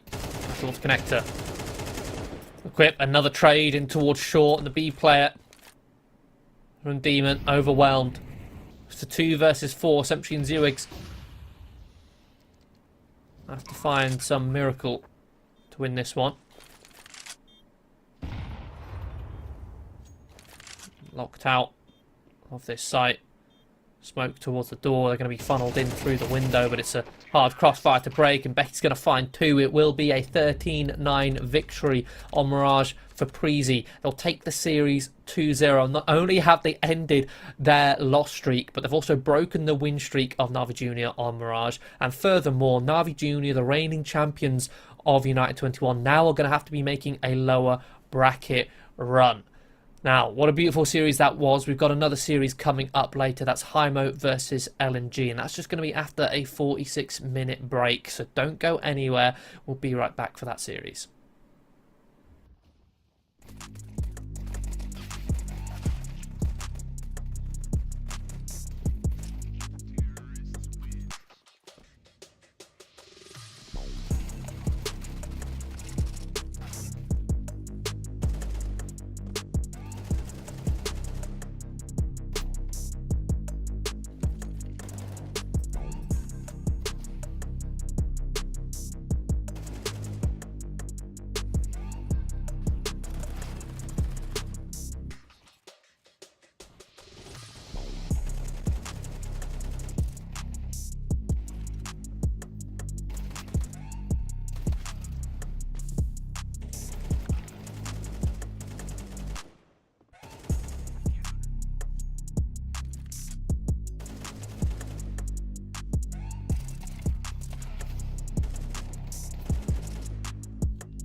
Welcome back, everybody, to United21 Season 20, the first day of the playoffs. We had our first upper bracket quarter-final earlier this morning. That was Navi Junior, the reigning champions of United21, losing to Preezy 2-0 and breaking an impressive win streak that Navi Junior had on Mirage. They fall victim. They're going to be down in the lower bracket, which means the loser of this game does not want to be going down to that lower bracket, right? Either of these two teams with LNG versus HEIMO. That's the next game up on the board for us, and it'll be an interesting one. We've got LNG. They came top 4 in season 19, so already they're a decent contender. They still want to avoid Navi Junior. They lost to them, so if they can get an upper bracket run, it'll be good for them. And they came second in Group C this season, losing only to Navi Junior. So again, they really want to avoid it. They don't want to be eliminated having only lost to them.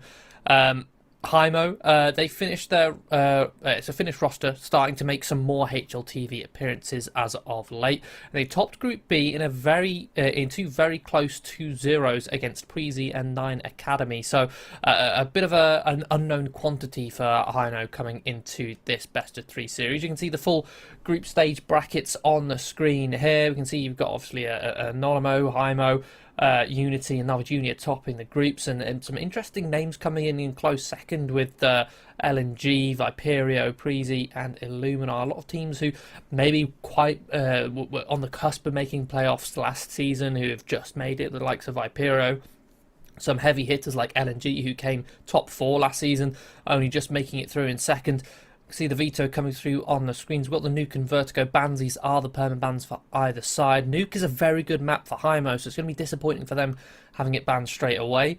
Then got Ancient and Dust 2 picks with an Anubis Decider for the third and final map. Ancient, a decent map for HEIMO. Be interesting to see. Again, hopefully they'll be able to put up a good fight here, considering this map pool isn't a great one for HEIMO, right? Nuke is one of their preferred maps, and it's already removed. LNG wanting to make a deep run similar to last season and hoping they can stay in the upper bracket for as long as possible, and also, as mentioned before, avoiding Navi Junior, who are already in that lower bracket. I'm just going to look at the stats for the win rates between these two teams, and yeah, it's LNG. The Nuke is their perma ban. They've only played it once. They've got a 78% ban rate, but on the HEIMO side of things, it's a 50% win rate, so very strong for them. But with that removed, like, HEIMO are left to have to go in towards Ancient here, which was already a decent map for LNG. They've got a 22% first pick rate on it, a 40% win rate over 5 maps. So HEIMO, they've got a steep hill to climb here if they want to make a mark, make an impact on this series. Seems to be having a couple messages in chat, so perhaps a tech issue for a quick reset.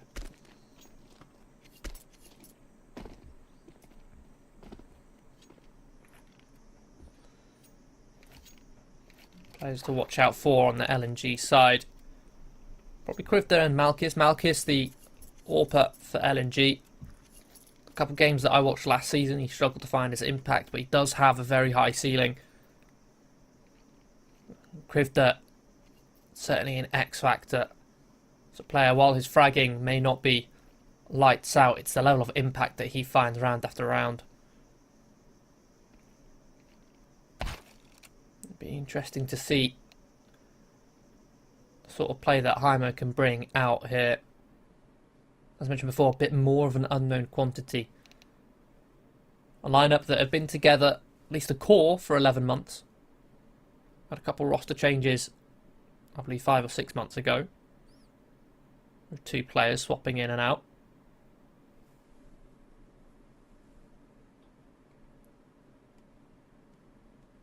But the previous iteration of the roster only had very limited appearances on HLTV at all. Now HEIMO, with this 5-man lineup, made a couple runs in previous tournaments, and this would be another HLTV appearance which they'll be glad to take and make use of an opportunity. So kicking off this pistol. HEIMO set themselves up over towards this A side, but LNG are stacked here. And in fact, they're going to get aggressive in towards A main, looking to disrupt early. Malkis takes point. A quick headshot, but a very quick trade. Krivda next up on the plate. Good for one. Dancing around the pillar, but again, it's another very quick trade from Upi. One unique. Now tucked in behind the big box. Prime spot. Catches Wellho. The side. Pivots around and finds Upi. In fact, he's going to find a triple kill. As Arvid is finished off. LNG completely dismantle HEIMO's plan. It was a simple A site execute contacting in towards A main, but the utility that they had invested in to take that site doesn't come into fruition because LNG take the fights in front before they can even get out of A main.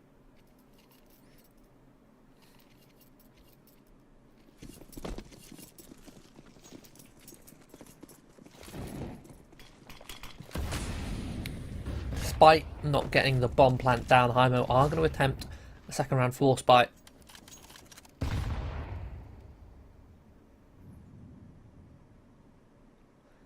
LNG themselves don't have great utility. Already investing a lot to maintain early map control. There's going to be a full B site execution. Good counter utility from HEIMO. The smokes are in play. Marat 2K can now activate. Got a triple kill. Make it. I was about to say a quad, but no, Malkis steals the last two. I didn't hate the attempt from HEIMO. You know, second round LNG aren't going to have too much utility. They might have some compromised. Well, they will have some compromised weapons. Try and close the distance on that B site. But little utility LNG had was enough to stop HEIMO in their tracks. And this is a bit of a strange buy, a bit of a half investment for HEIMO. And they got a 3-round loss bonus, but a lot of their players buying down with Deagles and Kevlar, the likes of Upe and Wellho.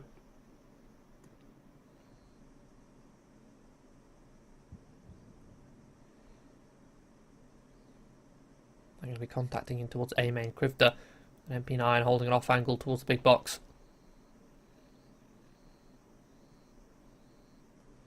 Going to be boosting up. Foul spotted by Krivda.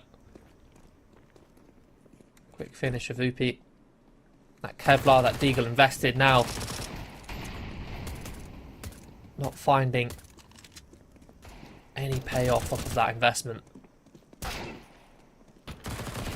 Just a single Deagle kill is all that would be found. HEIMO will be able to afford the full buy here on round 4. Maybe missing the odd piece of utility just because of how much they bought. You can see UP missing, Molotov missing, an extra flash or HE. And Wellho's actually skimped out on the helmet to be able to afford the Molotov. There are small differences where if they hadn't invested Kevlar and Wellho and Upi, they would have had a full buy, and hopefully for Wellho, the lack of helmet won't come to bite him, but it will. There you go. MP9 instant headshot.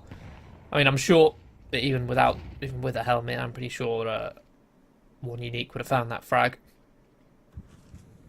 But we'll never know.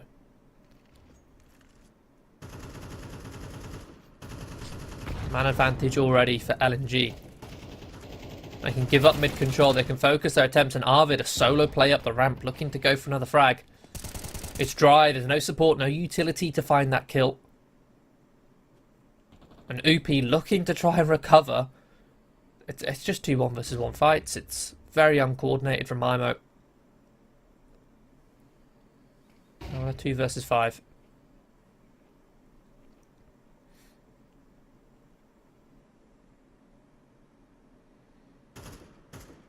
LNG can just stack this B-bomb site. 3 players, bait and switch in towards cave. Just spotting mid for info from Donut. Well timed incendiary. Keep shape at bait. I guess its finish will be Yappe or Yip.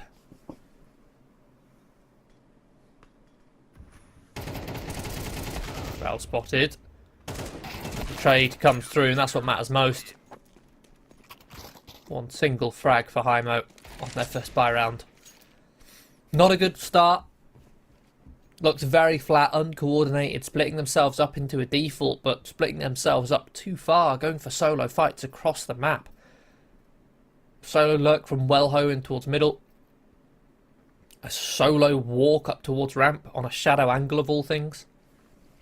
On B.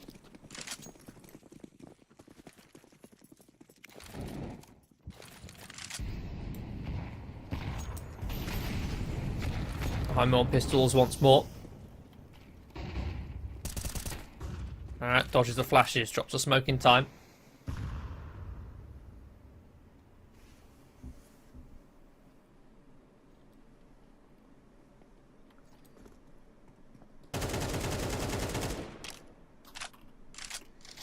HEIMO just setting themselves up to see if they can find an opening, a boost.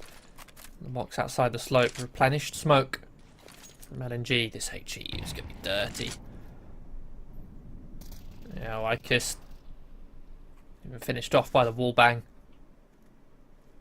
Harvard equally low.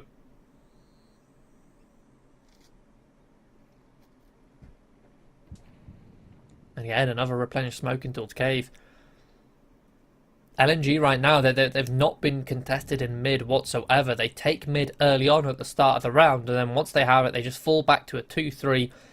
One Unique is given the responsibility of holding mid from Donut. At that point, you only need one player to do that. From that position in Donut, he can cover Red Room as well. And LNG can maintain 3 players over towards B, bolstering cave control, replenishing the smoke, keeping HEIMO at bay, letting that clock tick down, and now there's 26 seconds left, and they have to force their way up towards this B-bomb site. Good trade. In fact, the Tech-9's find 2 trades. 2 for 2. Up on towards the site. Marett 2K. Third player left. Tucked in towards the site. Towards cave. Bomb will be planted for HEIMO. In fact, no. He gets off of it. Oopie finds a fight. And Wellho cancels the plant. There's simply not enough time left. I'm not sure why Wellho got off the plant. Like, why? Unless they were exposed towards short.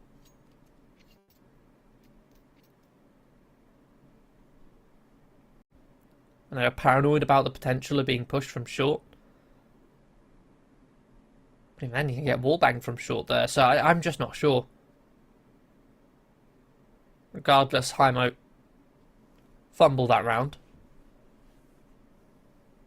Despite having a man disadvantage, despite having pistols, they managed to get it down into a 2-on-3. They take the B site. Could have got themselves an extra $600 per player with a bomb plant.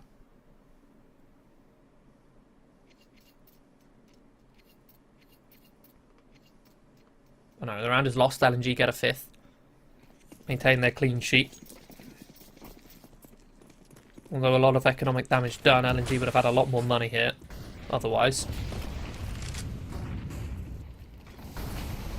Again, fighting heavy to block in towards mid. One Unique looks to lock down the bottom of the elbow. 4 players for HEIMO at the bottom of this B ramp. Well-timed smoke from Cleo to stop them from going for a contact play. If they had activated, then they would have caught him on his own, solo. It could have been a 1 versus 3 fight. Smoke is placed well. Lycus won't be able to get great vision over the top.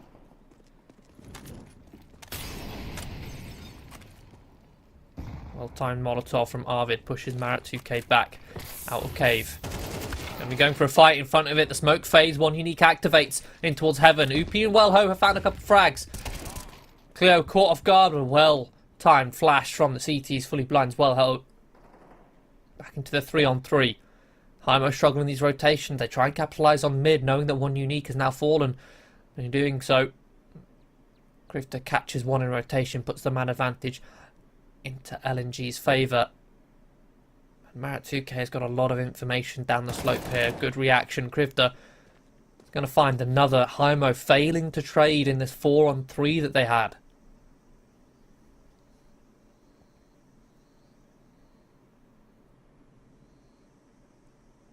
Just Arvid. 1 versus 3. Yet to frag. 20 seconds. Maybe a triple kill from Grifter. 3 1 versus 1 fights gifted Grifter's way. By the looks of things, by the way that HEIMO are playing, I can already tell that the only way they're going to get into rounds is if LNG give them ways in. Like that round there, if they give them the fights, they gave them that fight from one unique in towards heaven, a 1-for-1 trade, capitalised on that sort of chaos there to find another one. They got that man advantage, but the thing is, 4 versus 3, they just give 4 1 versus 1 fights simultaneously. Well, not even simultaneously, one at a time, even.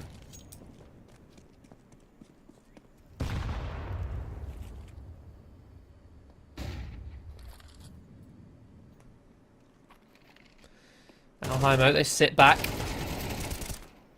Bit of a force here. A couple of rifles invested. But LNG getting curious down the ramp, and a missed shot from Malkis.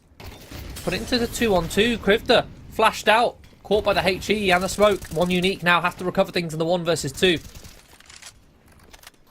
Smoke's deployed. Gonna keep him out. Sandio not going to finish off Arvid.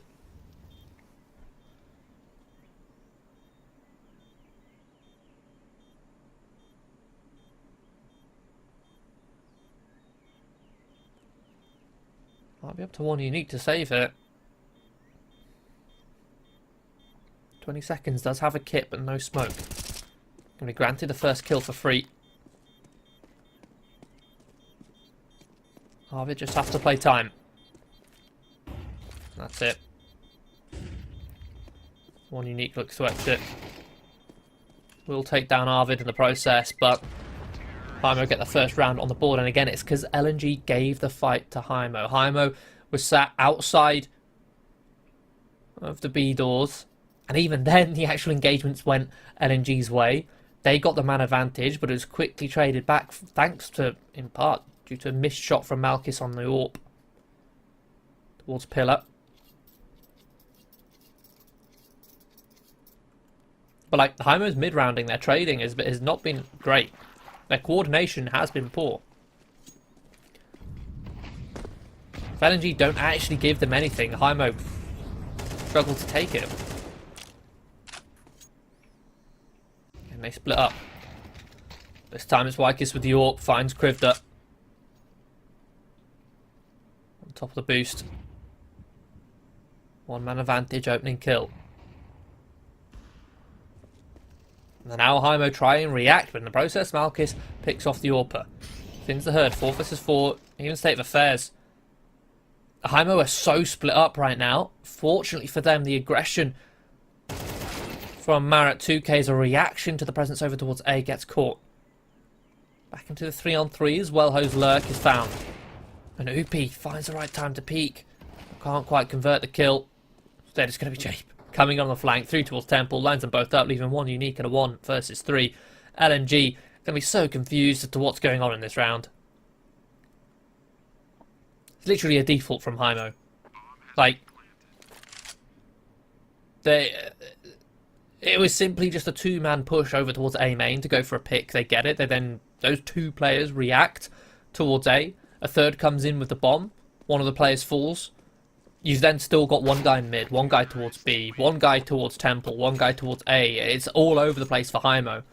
Fortunately, it's because they're so split up that LNG can't really get a read on exactly what's going on. Because it's essentially 4 lurkers at that point.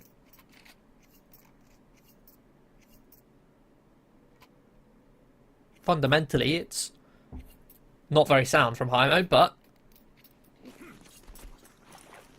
it pays off. Question is it reproducible? Fortunately for them, it won't be tested just yet as LNG are onto pistols, going for an eco. 3 deagles in play, 1 single flashbang, a full B-site stack. Again, it's a passive default from LNG. Go trade 1 for 1 on towards the slope. In the meantime, HEIMO cleared all the way out middle. Got his way in towards Donut, and they can set themselves up for an A split.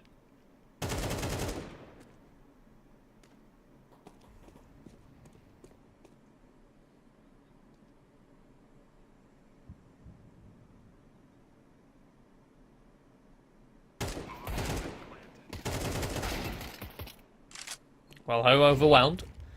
3-on-3, the couple AKs picked up. LNG might want to go and save these. Play for the economy rather than the round.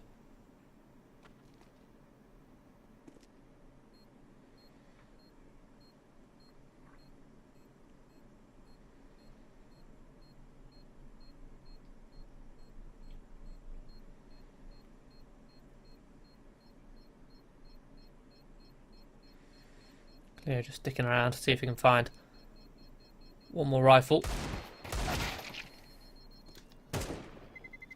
Malkis doesn't need to go for this fight. Not necessary, and he will fall to the HE. That's an AK removed. That would have been very nice to have.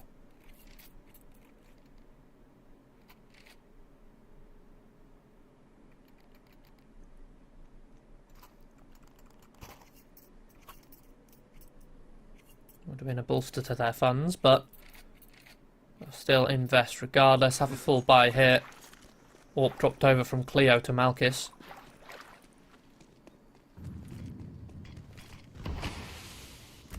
And again, it's a split default for HEIMO, searching for the A pick. Krivda this time spots them. Again, it's a bit of a panic rotate. Comes out from LNG. Fortunately for them, Wellho still just lurking solo. Creeping around the smoke. One unique wins that fight. Another kill for him. An advantage for LNG.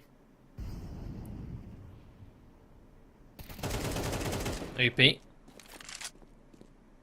Looking to go for a solo fight. Is granted the fight towards Cleo. And it goes untraded. Marat eventually recovers that frag. Goes down to 1 HP in the process. 4 versus 3. Again, HEIMO just not in any position to react to any of these engagements. It's still just a split default. Solo plays across the map for the Finnish side.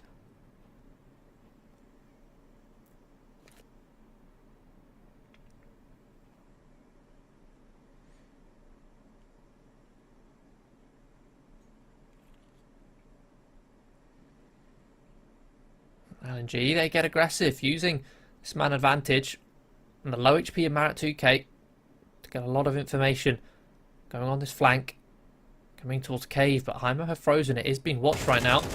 Doesn't matter though, 1 unique mows them both down, 2 headshots, beautiful transfer onto Wykis as well. Jape finds nothing, leaving Arvid in a 1 versus 4.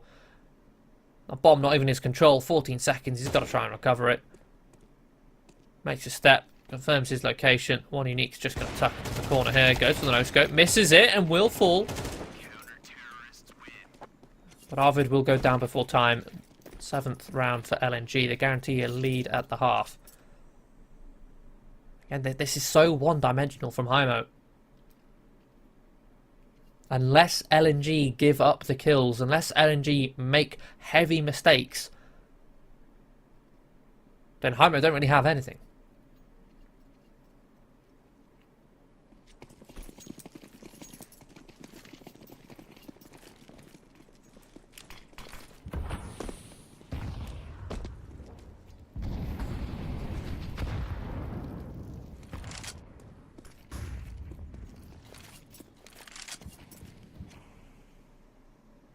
LNG burning a lot of utility here early on. Blocking towards B. Buying time for the rotate to come on in.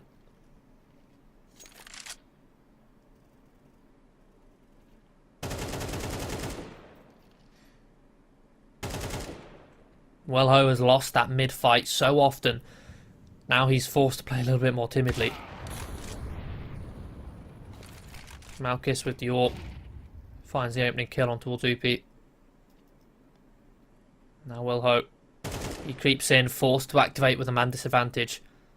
Try and recover things, but again, it's this predictable lurk. It's always just him on his own towards mid, but he does land the headshot towards towards 1 unique. Krivda and 1 unique kind of wanted to go for a double peek, but it wasn't successful. Krivda still paranoid about A. So Wellho has recovered it into a 4-on-4. Marat tucked into his cave on his own in a one-and-done spot.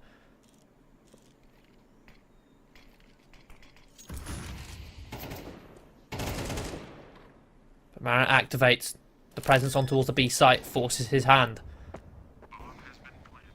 Man advantage for LNG, but the bomb planted and Wellho's flank catches Marat. Still an ever-present threat. Krivda comes in from behind. Finds Wykis, leaves Wellho. 1 versus 2. Will have to be an ace for him to win it, but he walks straight into the AWP. There will be a defuse for LNG. That's a little bit sketchy there with Wellho. Not just finding the opening kill, at least for HEIMO. but also taking down Marat and clearing out Cave. Also the fact that his position wasn't communicated by one unique coming, or Krivda, sorry, coming in on that flank.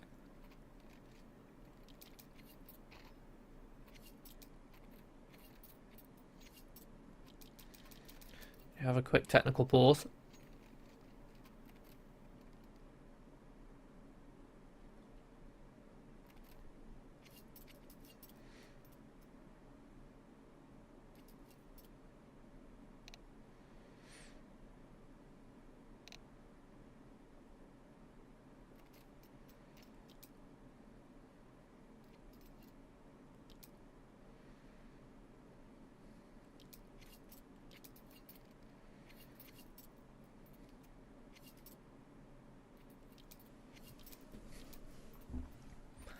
Final round of the half. HEIMO going to be investing 2 AKs, 2 MAC-10s and a Deagle.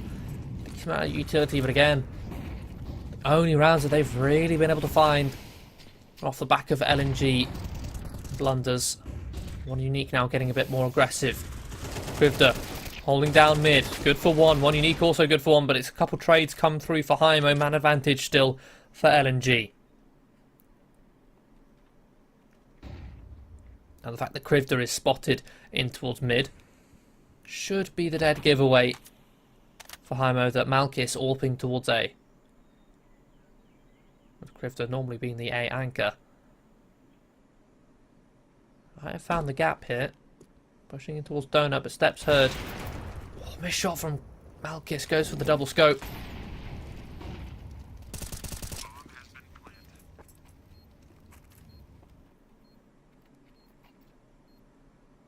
Coming on the flank, does catch Wykiss in reposition, leaving Yape. Well, this is 3. Position now known, spotted, bomb tapped, 23 seconds. All 3 players have kits, they can just go for a triple swing. And that's all. It's going to be a 9-3 half for LNG. HEIMO really struggling here on Ancient. Bearing in mind, this is HEIMO's map pick. That T side looked very dismal. Very one-dimensional. It relied heavily on the CTs making mistakes. It relied heavily on Wellho actually finding success in the mid lurks. With mid much... normally mid is... it's the middle. It's the central part of the map. It's the part of the map which the T's look to gain control over, to gather map control. But HEIMO using it as a lurk spot, as an afterthought for Wellho to walk into.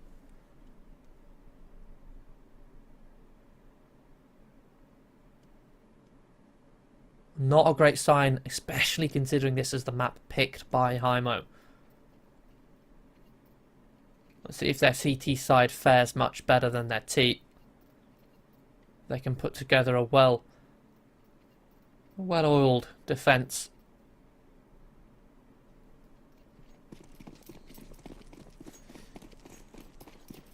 Because their T side certainly was not. LNG going to be setting themselves up over towards this A bomb site for HEIMO. It's going to be double donut, 3 stack towards B. Question is how they react towards this contact from LNG. This utility should come out. Do HEIMO try and fight, or do they play for donut control? Smoke, regardless, is going to lock them out as LNG. They themselves are looking to post plant towards Temple, but a well lined up spam from Jape stops the defuse. Or stops the plant, should I say. Malkis then taps it. Tries to bait out some shots, and Jake will be punished.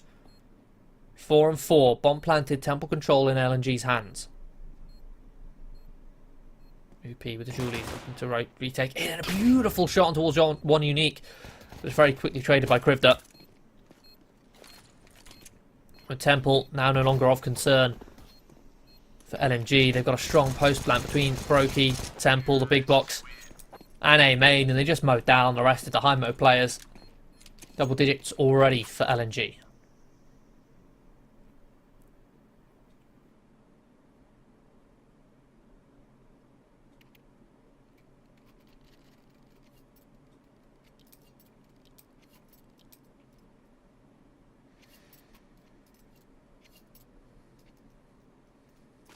HEIMO with a 7-round deficit. They're going to choose to go for an eco, just a PT50 brought up for Upi. stack in towards Red Room, but they're fully smoked off. Oh, it's a beautiful HE. Look at that from Krivda. Softens them all up. Already with no armour and a well-placed Molotov. Keeps them at bay. One unique hungry with this Mac 10 looking to farm some cash. And G going to be planting on towards this B-bomb site. A fast split for them. Arvid is going to find Cleo in towards Red Room, but Cleo about to activate and kill this team. Oh, okay. Wykiss is not going to be happy with that. Arvid.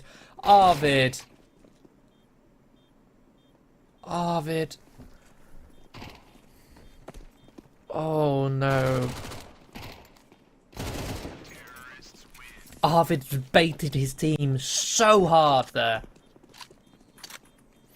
Krivda's just come in, flanking through CT. Arvid has let him walk past and kill not one but two of his teammates.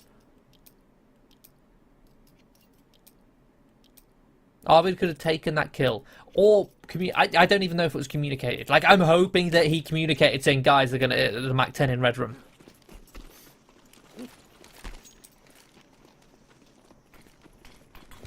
Sorry state for HEIMO.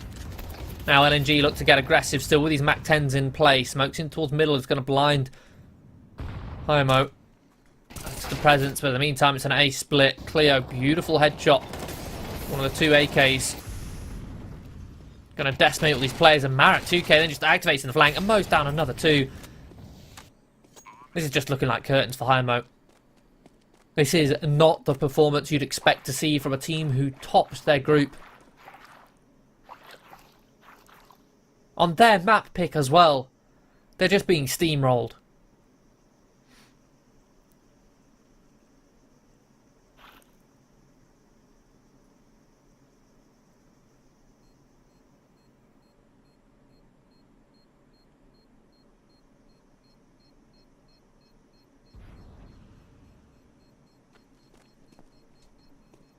Not a single frag for HEIMO.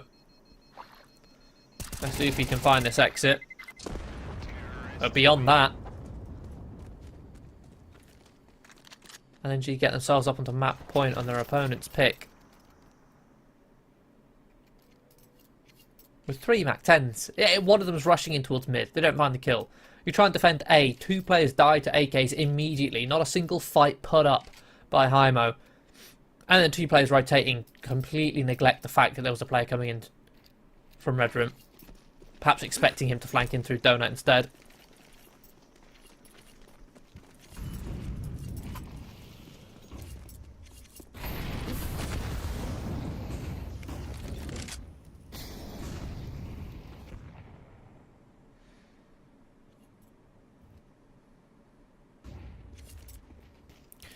A lot of presence made towards B lane from Marat2K. Smokes off the molly, throws one towards cave, keeps HEIMO at bay. In the meantime, the rest of the LNG players, they're just popping their way out towards A. It's a full contact. The lone defender doesn't find a single kill. Wellho falls. 4 on 4 as Arvid finds the lurking player of Marat2K, but the bomb already ticking. LNG are up on 12. HEIMO have to go for this, but they're just not in a position. There's 24 seconds left. And Wykiss is still making his way out towards Red Room. Unfortunately, the flank comes in from Arvid. He activates, puts Malkus in a compromised position. Krivda is traded, leaves one unique. 12 seconds left. There is a kit in play. Wykiss is going to stick it. The retake is successful for HEIMO. Only just. Thanking their lucky stars. Just a single fight won from LNG on that site. Perhaps from whoever it was on towards the big box. And that's it. Round and map over. But HEIMO go again for another.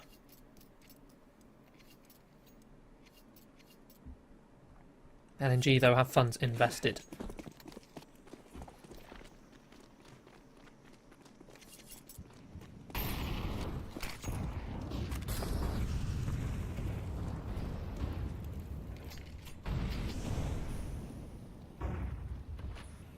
He's going to get aggressive. He's just going to creep all the way through the smoke, and he catches Marat2K. Marat2K just jumping around on a wooden ledge.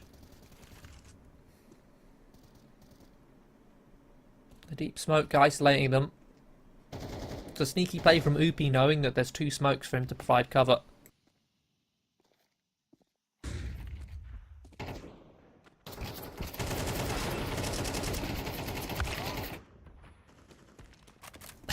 And HEIMO trying to capitalise. They have that man advantage. Then they look, guys, we got this man advantage. Let's try and shut them down. Let's try and take the map control. And they just walk into a blender. From having a 1-man advantage, they now have a 1-man disadvantage. Flipped over twofold.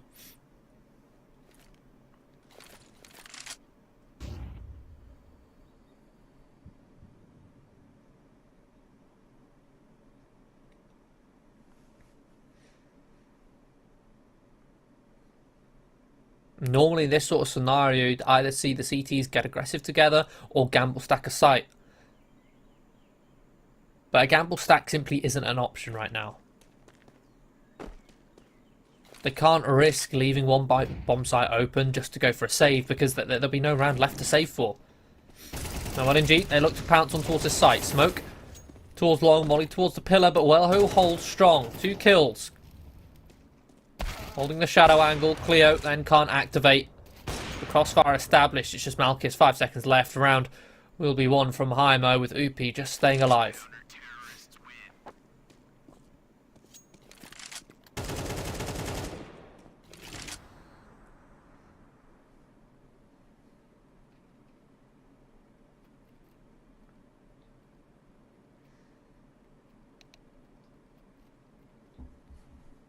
It's 2 rounds in a row there for HEIMO. Or HEIMO, sorry. Tactical pause from LNG.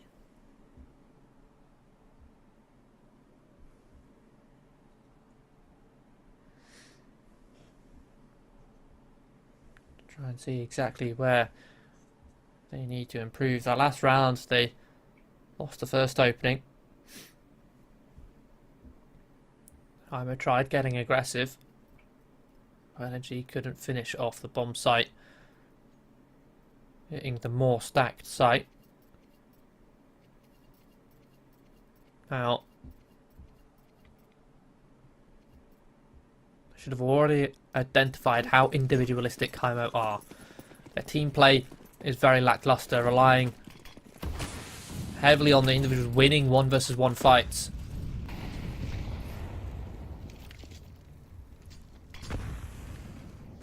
And you're going to be investing 2 Tech 9s behind 1 AK, 1 AWP, 1 Galil. Lurk smoke up towards the slope. Beautiful HE softens Cleo down to half. Cleo has found the space. But counter smoke there. White Kiss at range, anticipates the play behind the smoke. The rest of the players have lurked up, and Arvid caught but exposed. Fortunately, the rest of the players for HEIMO have rotated in. They can set up a firing squad. Team long and short. Very difficult angles for LNG to deal with, especially without utility, and Upi found a second.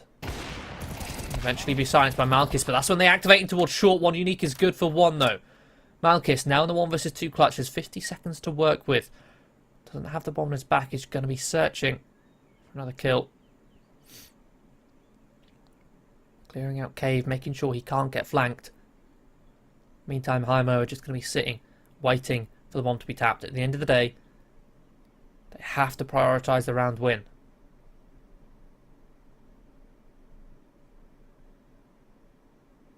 For LNG, if Malchus can get this bomb plant, it'll do wonders for their economy. An extra $600 per player. There'll be a silver lining at play. HEIMO, they only care about the content of the cloud itself.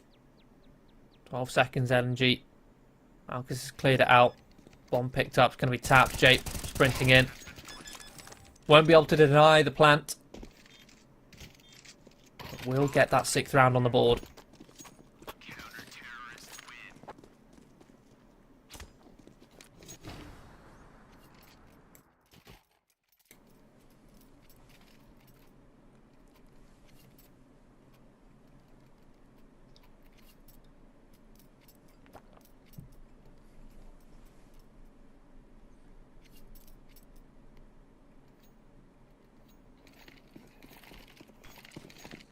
LNG going to be going for pistols, Kevlar, Tech 9s, a single deagle, that extra $600 injection gives them some more room to work with. And they're just going to be going for a straight up B rush, but Arvid unfazed towards short, not blinded at all, finds the first. That initial aggressor for LNG falling, they lose the tip of their spear, they struggle to penetrate the extremities of this B bomb site. Instead, they're left in the killing fields, and the HEIMO collect their 7th.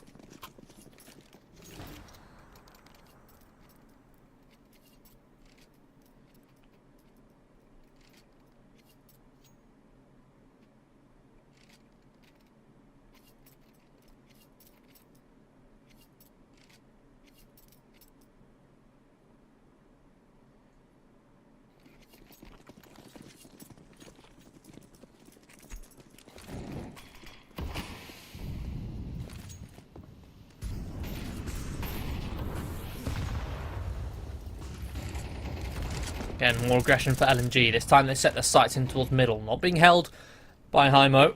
Or aggressively at least. Passive angle from Wykes with the AWP, but the smoke. They deny him vision. A couple of HEs to try and expose one unique, but it's not successful. And Arvid just walks down ramp solo. I'm not sure what that was about.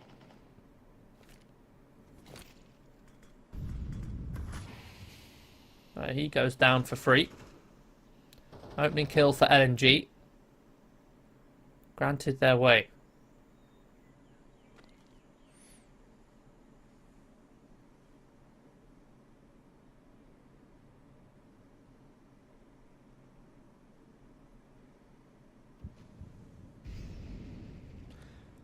That B anchor down. They set their sights on towards this B side. They execute. Smoke towards short. Molly towards long. They have cave and slope control. Can get this bomb planted safely. Malkis fully blinded. Doesn't dodge the flash in time. And instead falls, giving HEIMO an opening kill onto this bomb site. An advantage for the CTs. This post plant very compromised. Krivda is in an awful spot. Very quickly dealt with. Marat manages to find one. This round hinges on Cleo. Catches Wellho. Spots Wykes. Wykes does fall. Marat trying to line up a spam through the wood, but can't find it. HEIMO creeping ever closer with an 8th. I believe this was a 12-3.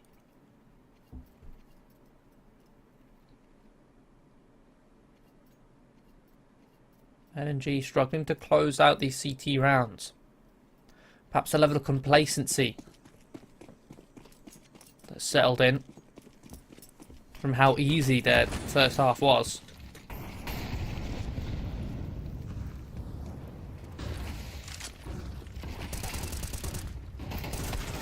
Wellho holds mid for one, catches one unique. But it's very quickly traded. 4 versus 4. LNG going to be happy with that. But HEIMO, they're being dynamic. They're not playing vanilla. They've pushed deep in towards A main. A heavy stack over towards A. And Oopie's coming on the flank and he's good for 1. Catches Cleo. Krivda's lurk falls. Leaving Marat and Malkis in 2 versus 4. Messy spray. Eventually finishes off Oopie. But not before Jape can come in and find the trade. Leaving Malkis 1 versus 3.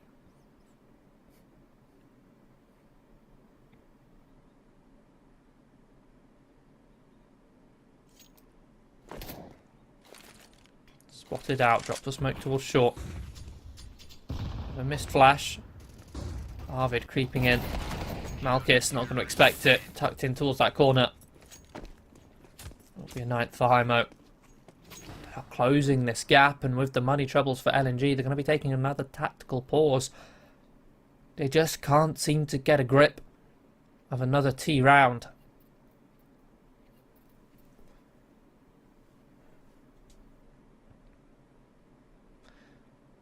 The issue is LNG lose a few too many players on their fast plays. We saw the first buy round, they were successful with it. The Mac 10s. Going over towards mid, going over towards B. Use a few too many players. And HEIMO just successfully retake the bomb sites, as again, Ancient is the most easiest map to retake the bomb sites on. Especially that A bomb site. And LNG's post plants leaving much to be desired. But if LNG go for a bit more of a slower default, look to work map control, they often get flanked because of HEIMO's dynamic aggression that they're bringing. Now LNG look to go for another set piece over towards B, blocked out by a smoke from Marat 2K. Or for Marat 2K, should I say. UP fighting in front of the lurk smoke behind the pillar.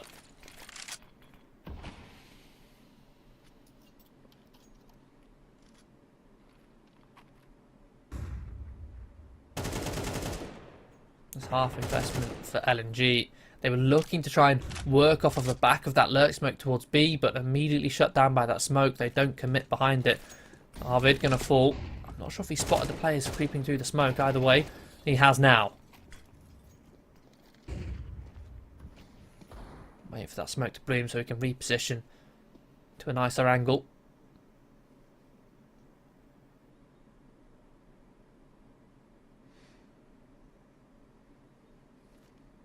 And NG with just one single flash left. They have a deep.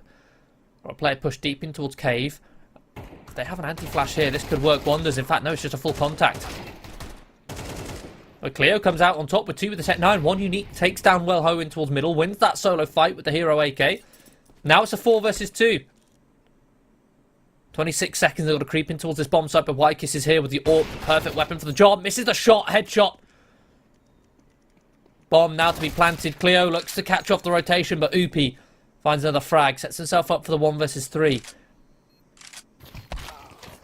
Even catches the boost. Upi finds 1 unique. Gets information as to Marat 2K's location. The question is, will he be ready for Malkis's play in towards Donut? No smoke for Upi.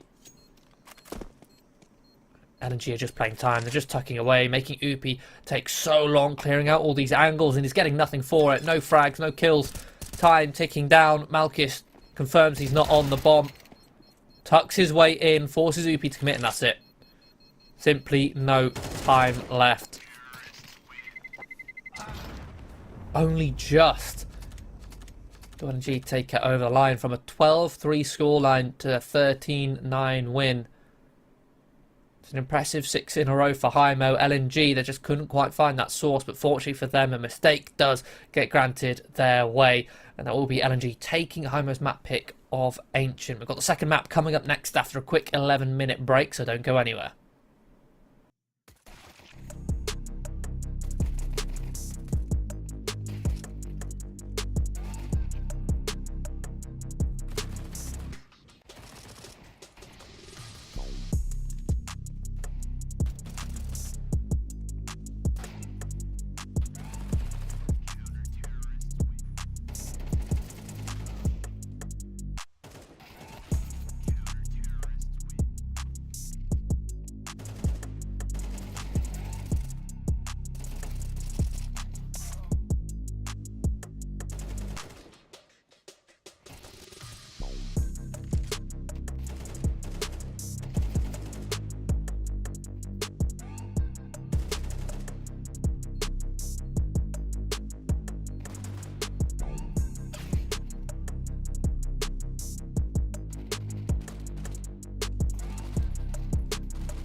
Welcome back, everybody, to United21 Season 20 Upper Bracket Quarter-Final. HEIMO versus L&G. L&G just stole HEIMO's map pick of Ancient, the 13-9 scoreline. HEIMO started to come alive a little bit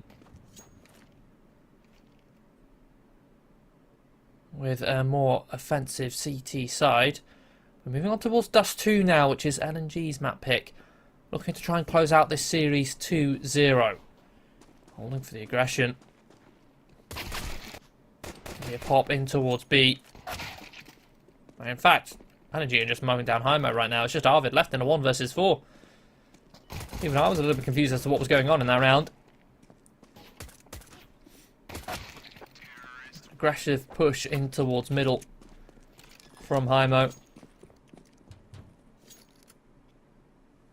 In the meantime, L&G just burst out towards B. HEIMO with not really an established crossfire, just separate individual fights taken.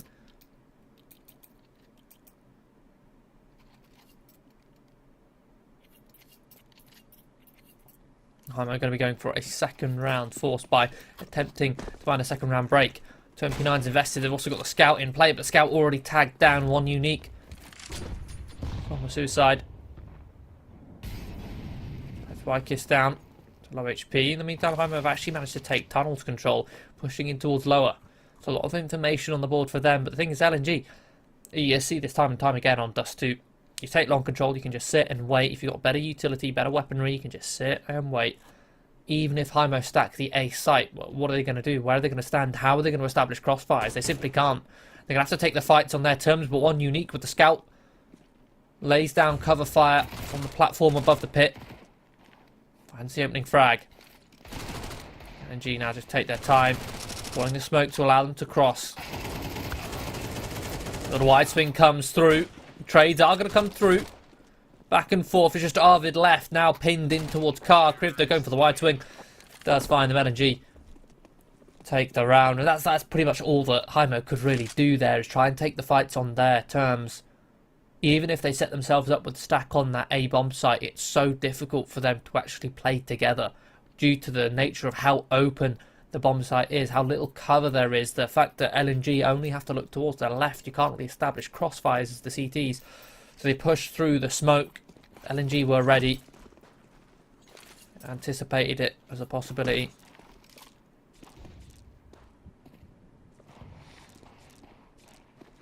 Smoking towards the mid doors. It doesn't land where perhaps they'd hoped. Block off that top lot, but Malkis with the Mac 10 looking for information. Domed by Upi with a 5-7. Aggression from HEIMO in towards middle.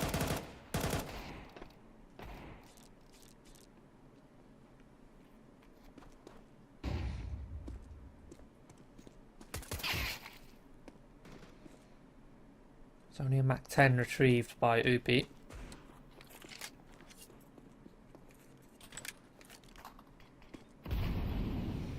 The 4-on-4 again, similarly to how L&G played last round. Just walk your way up towards long, have one player lay down covering fire. You can't get peeked upon. Methodically clear out the site. Upi going for some jumping damage with the Mac 10, but can't quite find the frag. Leaves Jake 1 versus 4.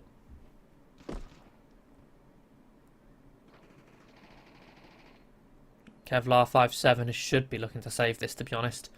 He doesn't have enough to buy next round. On Dust 2 is a very unforgiving map for the CT economy. There's not many positions where you can get away with the close range weapons, where you can get away with an MP9 or a FAMAS. You're relying heavily on those M4s and, most importantly, the sniper rifles, as well as needing that utility to block, to delay for time because of how long the rotations are as a CT. See Wykiss having to go down to a glass cannon to get that AWP up. No kits in play. A decent amount of utility, but it's not perfect. The lack of head armour on Wellho and Jade, and lack of armour in general, Wykiss could come to bite them, considering Cleo still has a Mac 10. Marat has a Galil. One unique even has a Scout still. Real 1-for-1. Over towards long. Wykiss goes down for free. The B site is cracked open. One single frag on towards Jape. Okay, we'll look to get this bomb planted. The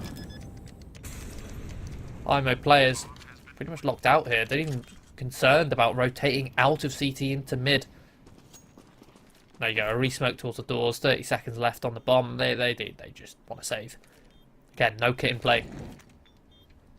No kit in play. That's all it takes on Dust 2. Kill the B anchor. Bosh, the round is yours.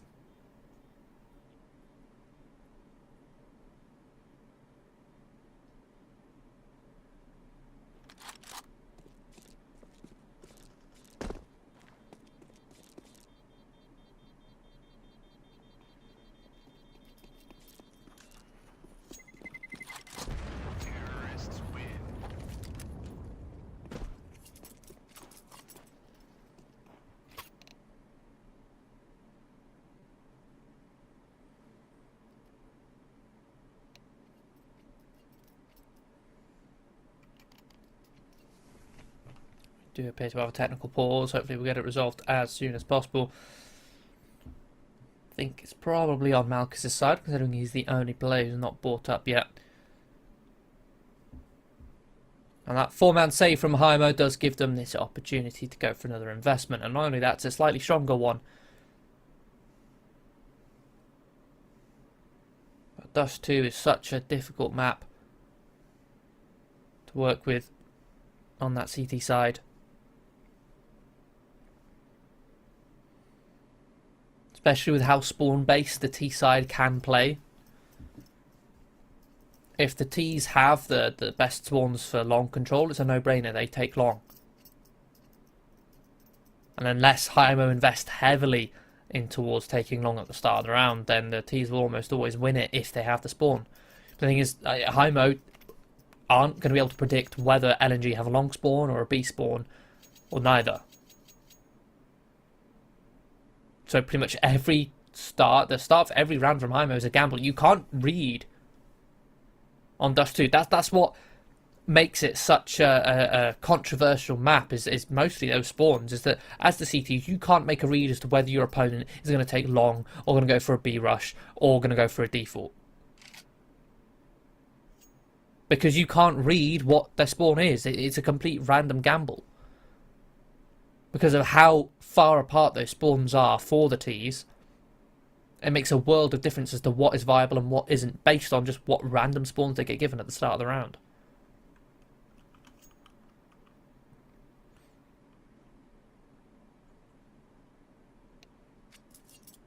So sometimes the CTs themselves, we saw it last round, HEIMO gambling with 3 players to take long control together, with a 4th supporting. That's a heavy investment to take long. And if LNG had a long spawn and had gone for long control there, the HEIMO would have won. But HEIMO, in doing so, are gambling that LNG aren't going to be playing fast elsewhere on the map. By investing, and they're doing the same thing here. There's 4 players invested in maintaining long control, and they're successful at least taking it. But now they have to rotate back in. Now they've lost their timings in towards mid and in towards short. All just so they can have long.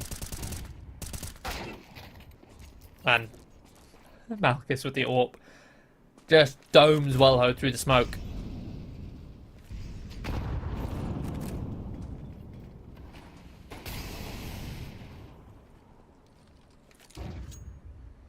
Man advantage for L and G.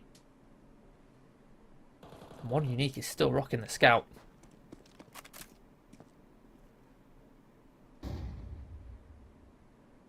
Now they work on that default, taking map control. Good flash, pushes back Wykiss.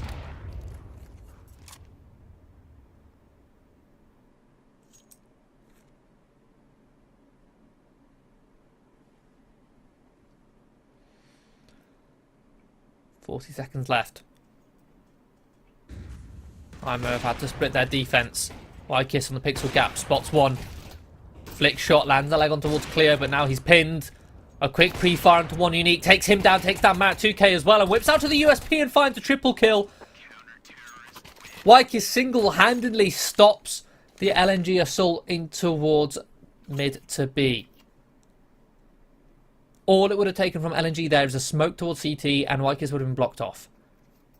But they peak one by one by one. If they just had a second player actually holding for that push, they trade him. But it's one by one. It grants HEIMO first round on the board here on Dust 2.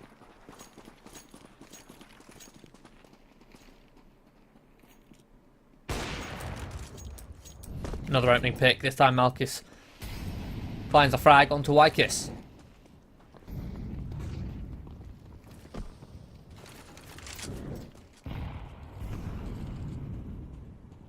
Hero Warper of the last round removed already.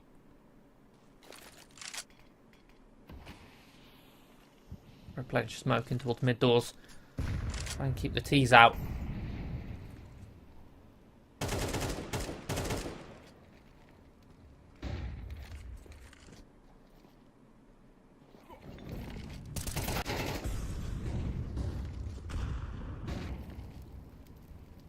Second kill, Arvid isolated on towards short on his own. No support, no backup. A free kill for LNG.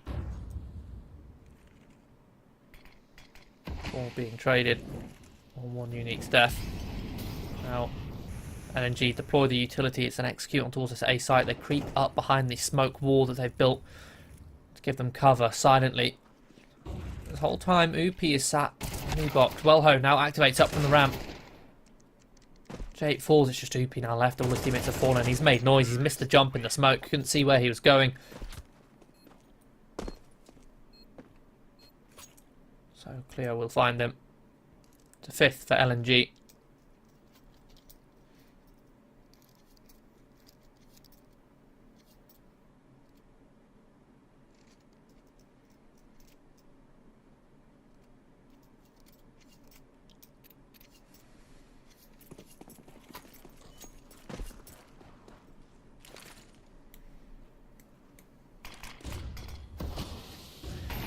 HEIMO empty their coffers to afford another investment. This time they're aggressive in towards underpass. One unique, perhaps anticipating this. Some utility deployed. Good. HE. Oopie swings off the back of it and mows down two. Attempting that boost to try and clear out short. Aggression from HEIMO pays off for a double opening. With 1 minute 20 on the clock, Malchus is now on a 1 versus 5 as his other two teammates have fallen.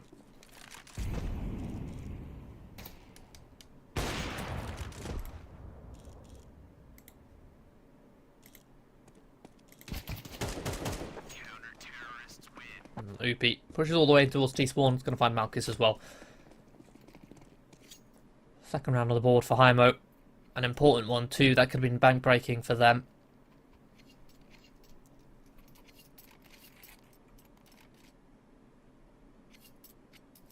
It would have been the CTs on an eco, but they survive with multiple players alive.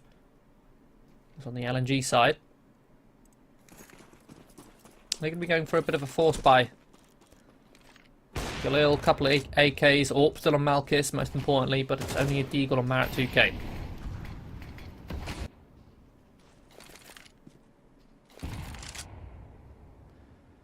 Well timed HE softens up some of these players. Over towards the tunnels, Oopie. And the freedom to get aggressive in towards mid. Falls back towards short. Cleo now. Be paranoid about the possibility of Oopie sticking around. Going to take his time clearing out a lot of these angles.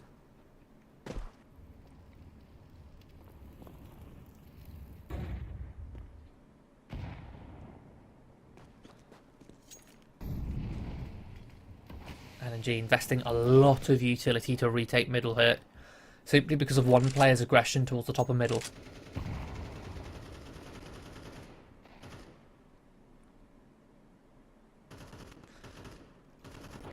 One unique has gotten his way tucked in towards the cubby on catwalk. Meantime, the rest of LNG set their sights on a late long take. Wellho, the solo defender, an off angle above the pit. I was about to say should be good for one, but domed by Marat 2K. Wellho, unsuccessful. Caught sleeping on long.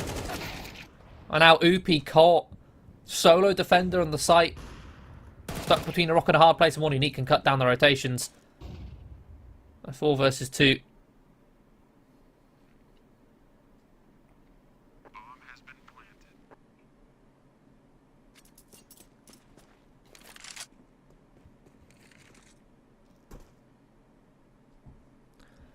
I guess and Jape look to save.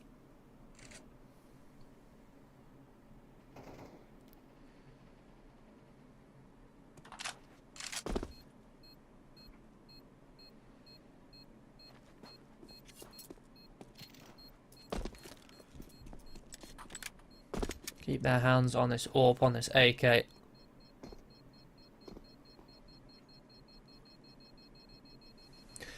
And that A-side defense all pinned on Wellho there. Holding towards long. Doesn't even buy time, doesn't even play to jiggle in towards the pit. It's not a bad angle, it's an off angle elevated above the pit. As soon as he gets one, in theory he should get at least one there. He has the advantage on that angle. It's not going to be anticipated. He can then drop, but he's just sat staring at that angle. He's been doing it round after round. So it's hard to blame him, you know. The last 4 rounds he's just been sat in that exact angle, stood still, falling asleep at the wheel, quite literally. If he was perhaps jiggling a bit, kept himself awake, kept his reaction times high, anticipating a peak, it's easier said than done.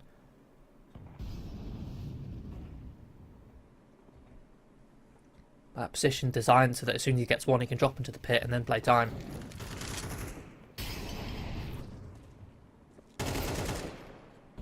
Krivda holding down the tunnels, catches Jape's aggression. Upi with a secondary AWP invested. Next up on the plate. Meantime, aggression in towards short to try and recover things, but it's Arvid being flashed in solo on his own again. Frag given up. In the meantime, Upi has recovered one over towards B, taking down Krivda. Wykis now tries to hold down this A site on his own as Wellho again falls for free. And a strong flash. Wykis overwhelmed.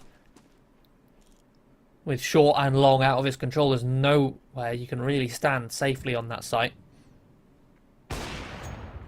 Upi so we walk in towards short, looking to retake. Catches Marrett, a good pre-aim. Smoke should lock him out. He's going to force his way through. A strong flash, but spotted, and he can't deal with Cleo.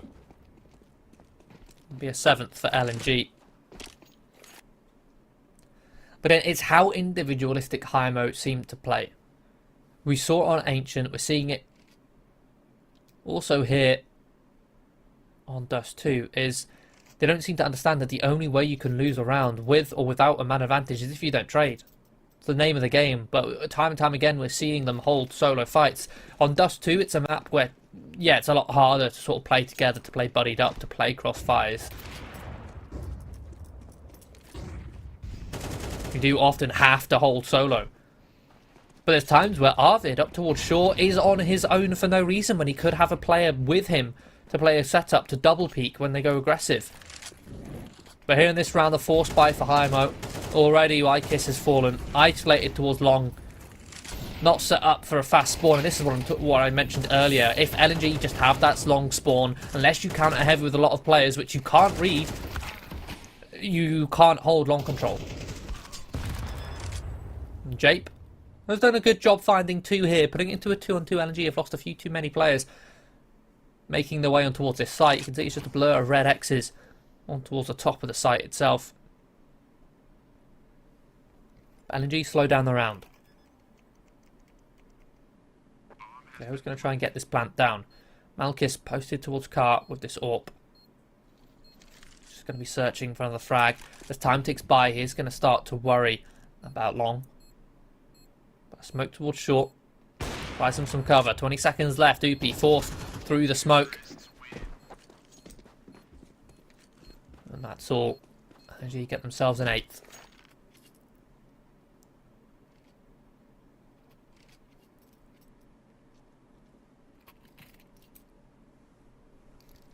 And it's so fickle. That CT side of Dust 2. And therein lies part of the issue, right? Is I was talking about how Arvid needs some support on short. He needs to stop taking fights solo. Needs to have a player with him to trade out. And as soon as they decide on this force buy to go sort of heavy together somewhere away from A, that's when LNG seem to have a long spawn. And they rush long. Now HEIMO just going to be ecoing a hero M4 brought up by Jape. Perhaps unnecessarily so, but we'll see if he can find the impact with it.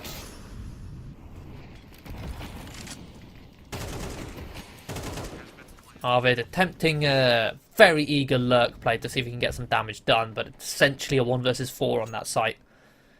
Not going to be likely. Jape is just going to be saving this M4 Upi, his Kevlar.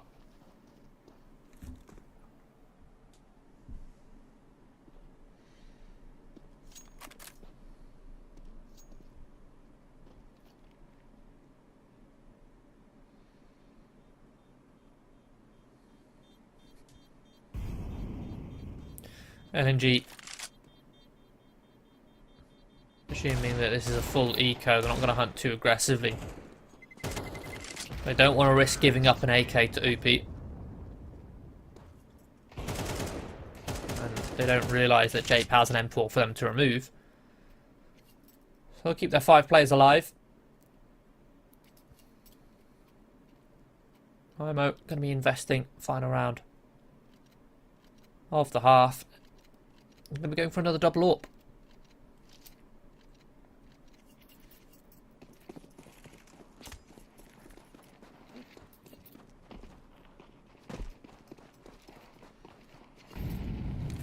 That's a fast smoke towards the B doors, faking a bit of a B rush, but there's some aggression in towards the tunnels here. Upi playing the pixel angle is caught.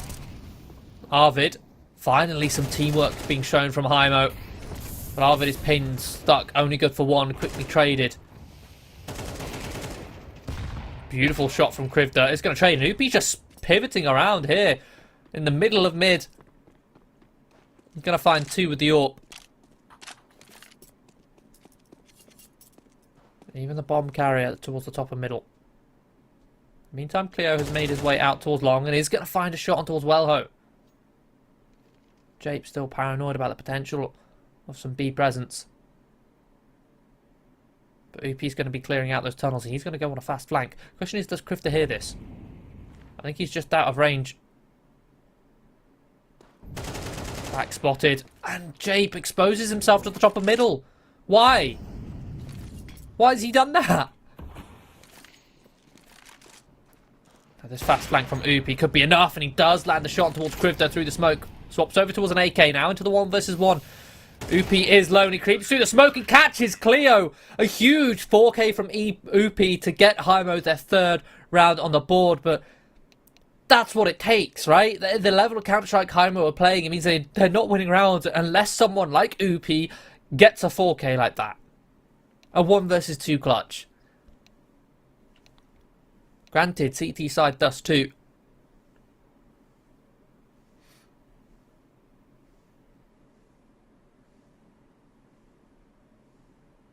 Be swapping over. LNG's turn to show HEIMO. Now Dust 2 should be played on the CT side.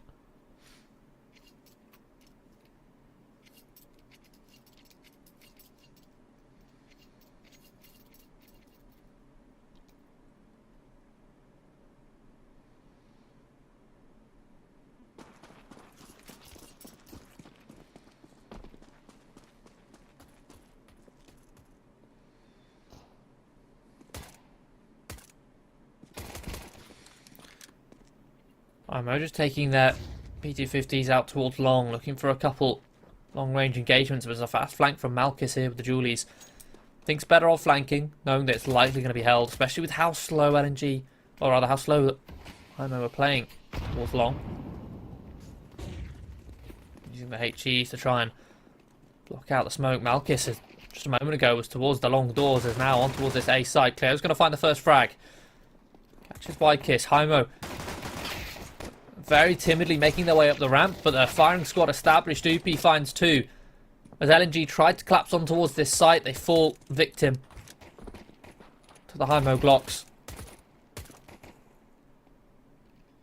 Minute on the clock. Bomb now being planted.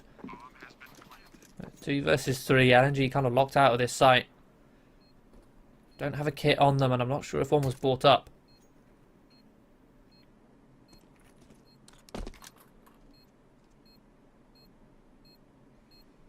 One Unique just creeping in towards CT.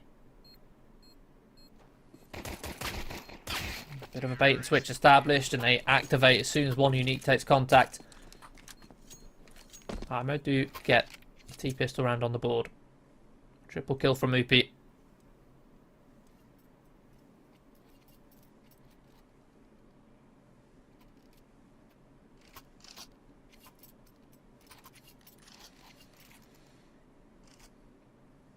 Second round, LNG not going to be investing, not attempting that second round force by saving for a third round investment.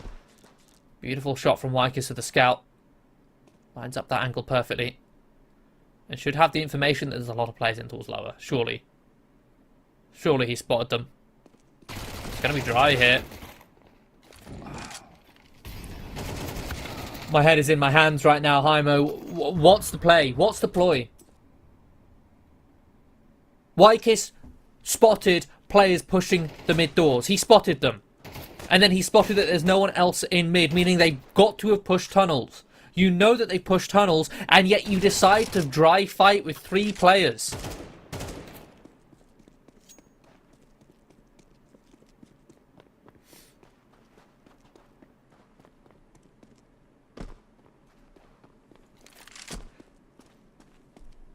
Not a single piece of utility used to clear lower tunnels there. It's just a dry swing. A single flash would have done better.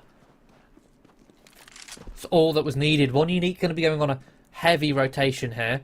On a fast flank, sprinting through tunnels as soon as he spotted Wellho in towards T-spawn. Now the thing is, at this point, 40 seconds left, One Unique is now slowed down. And he needs to get a shift on. Because Wellho, after picking up that bomb, has just accelerated straight towards that B site. Hoping that One Unique has just gained himself. A full rotation towards A.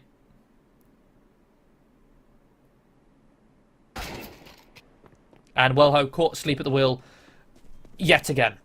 One Unique just walks into Wellho's crosshair and Wellho does nothing. A full eco round from LNG. HEIMO, what's going through their minds when they're yeeting in towards tunnels like that? Wykes has killed a player pushing tunnels. I'm 90% sure that he spotted more.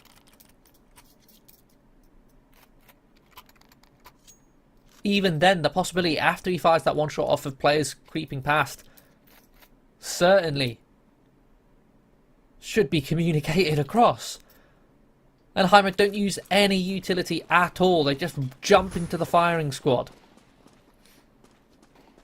A 1 versus 2 clutch one from One Unique. Double digits for LNG. They find that second round break and it's destroyed the economy for HEIMO. Going to be working with a couple pistols, a MAC-10 and a scout to support Upi's AK. Upi himself sacrificing a helmet to afford the rifle.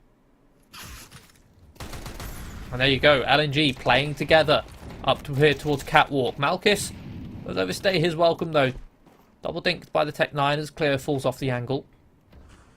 To 4 versus 4.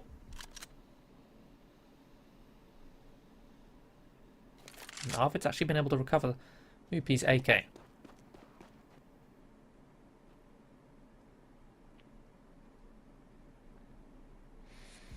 Minute on the clock.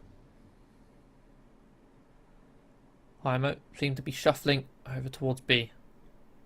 For a set piece, but Krivda lies in wait. It's a decent off angle.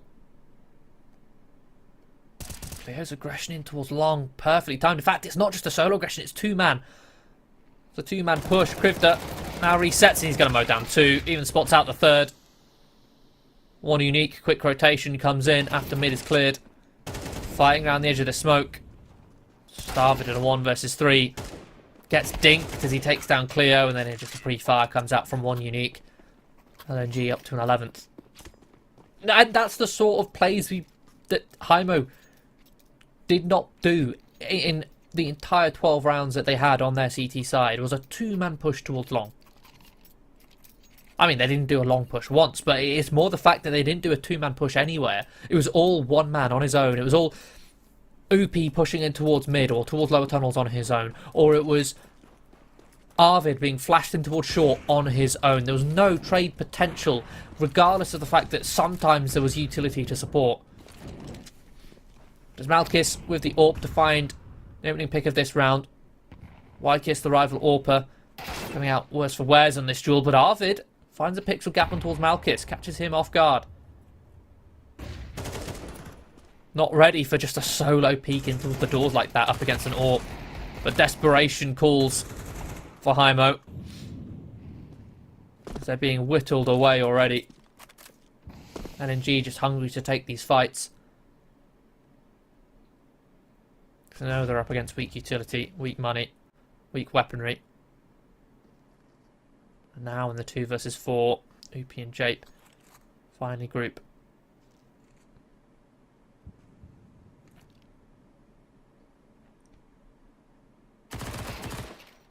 Shoulder spotted, 2-man holding towards mid.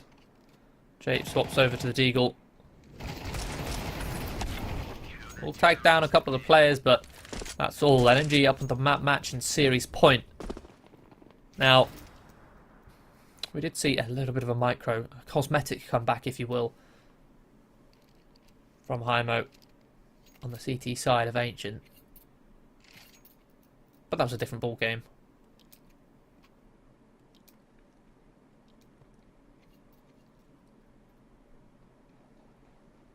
That was LNG struggling to establish a T side. Hello. That might be enough to get the ball rolling. Scout headshot from Wykis on towards Malkis. The force buy here for HEIMO. 2 scouts, 1 Galil, 2 Deagles. Weapon won't be retrievable. 1 unique instead has picked that sniper rifle up.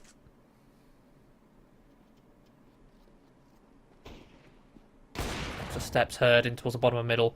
Marat tempted to now activate. And we'll find the time to catch 1. Quickly traded by Wykis. Down to the 1 versus 1. Wellho coming in towards long with Deagle shots, but will eventually finish off Cleo with the body spam. Very messy round there. A 1-man advantage for HEIMO. Marat activating in towards Catwalk as LNG then will suddenly collapse in on middle to take the fights.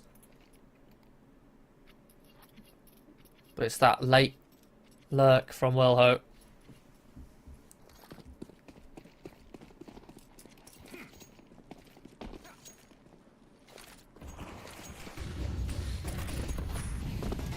Here we go, LNG. They fight towards long heavily with 4 players, but it's a missed spray from 1 unique. Trying to fight this heavy long control. Marat 2K has got himself around the corner of the smoke. Does catch Arvid in the corner of his eye. Now playing at the top of the platform. Jape. Let's find him. 3 versus 3. Jape still trying to keep these players pinned in towards long for as much as possible. In the meantime, his teammates walking his way in towards short. Malkis will find him with the AWP. Wykis, Oopie now have to activate. They know that there was Cleo into the pit. Malkis towards long, but a beautiful shot from Wykis with the scout. That's 2 rounds in a row now. He's won the sniper rifle duel with the lesser weapon. Oopie. Oh! Crisp shot on towards Cleo. Cheeky pre-fire tap through the edge of the box. It leaves Krivda 1 versus 2. Bomb planted. Both players hiding on towards the site. Bit of a messy shot from Krivda. Finishes off 1. But Oopie will come out on top. It's another clutch for HEIMO. Beautiful round from Wykis and Oopie. That's actually broken the bank for LNG. Just as I said, or mentioned, touched on that cosmetic comeback on Ancient. We might be seeing another one here from HEIMO. Making this scoreline look a lot more competitive than this game really seemed.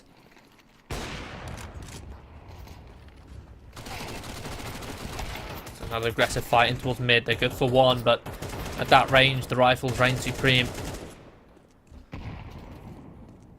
The CT's funneled through a very tight choke point of the B door, of the mid door. Sorry. Oopie getting hungry. He wants to farm some more stats with his HLTV page.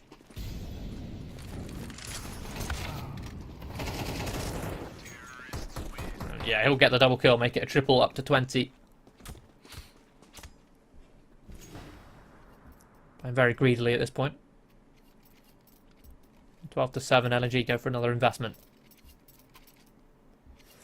Not quite able to afford the sniper rifle in Malchus's hands. It will just be 5 M4A1Ss and not a single kit either. Meaning retakes are pretty much off the table. Marcus going for that boost over the top of that. CT smoked across. There's Upi to find an opening kill. Aggressive in towards short. It's just a dry swing. Again, solo, individual plays, but on a map like Dust 2, they can pay off. And he's going to make it a triple kill. Upi full of confidence. Eventually he's shut down. 2 versus 3. 1 man advantage for HEIMO. But, well, the inevitable lurk comes in towards long. Catches Krivda. Now you can already see some sort of low-level tendencies. By low level I mean sort of the low level of Counter-Strike, the tendencies that are coming out from HEIMO. We saw an Ancient Wellho.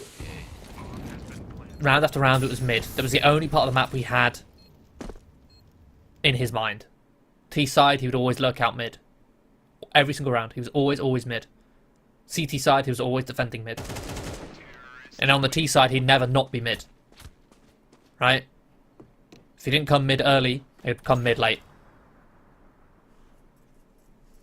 And we're seeing the same thing here on Dust 2, but this time towards long. On the CT side, he would just defend long. He would solo anchor, he would just sit there towards the top of the pit.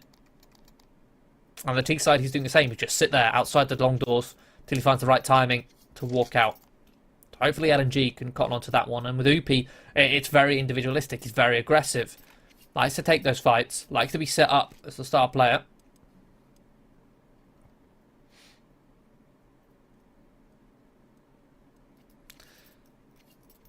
Map like Dust 2, T can just sprint up into Catwalk and find 3 kills. Only on Dust 2. Any other map and you'd be like, that's a 1 in a million play. But on Dust 2, it happens pretty much every other game.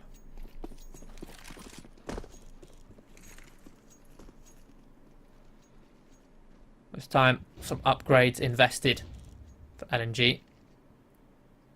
MP9 and 1 unique, a couple 5.7s.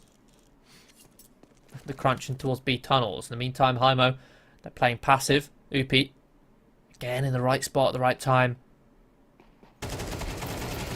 Looking to farm some ecos. Good for 2. It's all being traded. Another double kill to a CV.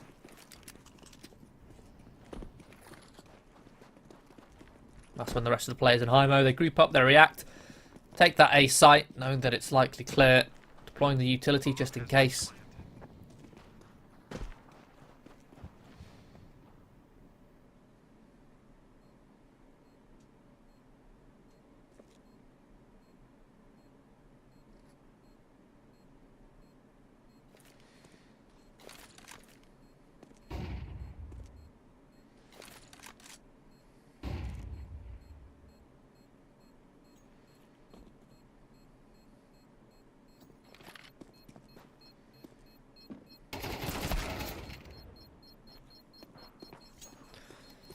And G just going to be saving Kevlar, the AK, perhaps even the MP9. Cleo could actually drop over an AWP to Malchus. If Malchus doesn't choose to buy one himself. Yeah, there you go.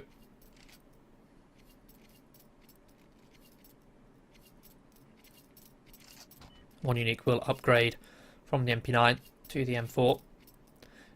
Get the MP9 a weapon which doesn't have many locations where it excels on Dust 2.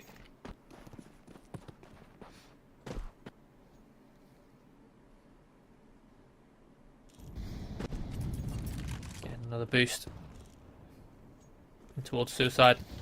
Wykis. See if you can find anyone crossing.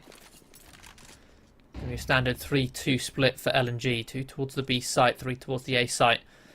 They've not really got long control on lock beyond this smoke. We'd hope that if they do lose long, they'd react by taking short control. At the moment, HEIMO focusing their default in towards mid. Oopie. He's going to be taking a solo fight here again. He's full of confidence right now. Aggressive, almost bashful.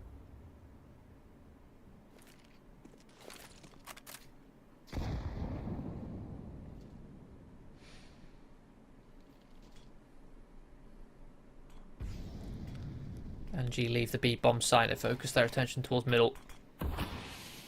2 smokes deployed. A lurk smoke towards mid as well as a CT smoke.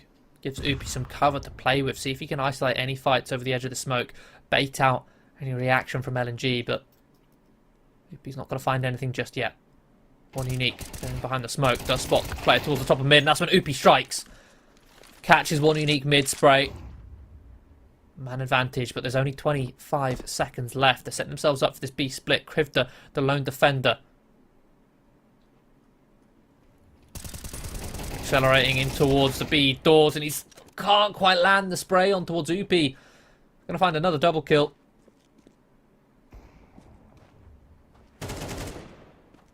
Three versus 3 as Cleo does catch Wellho's lurk.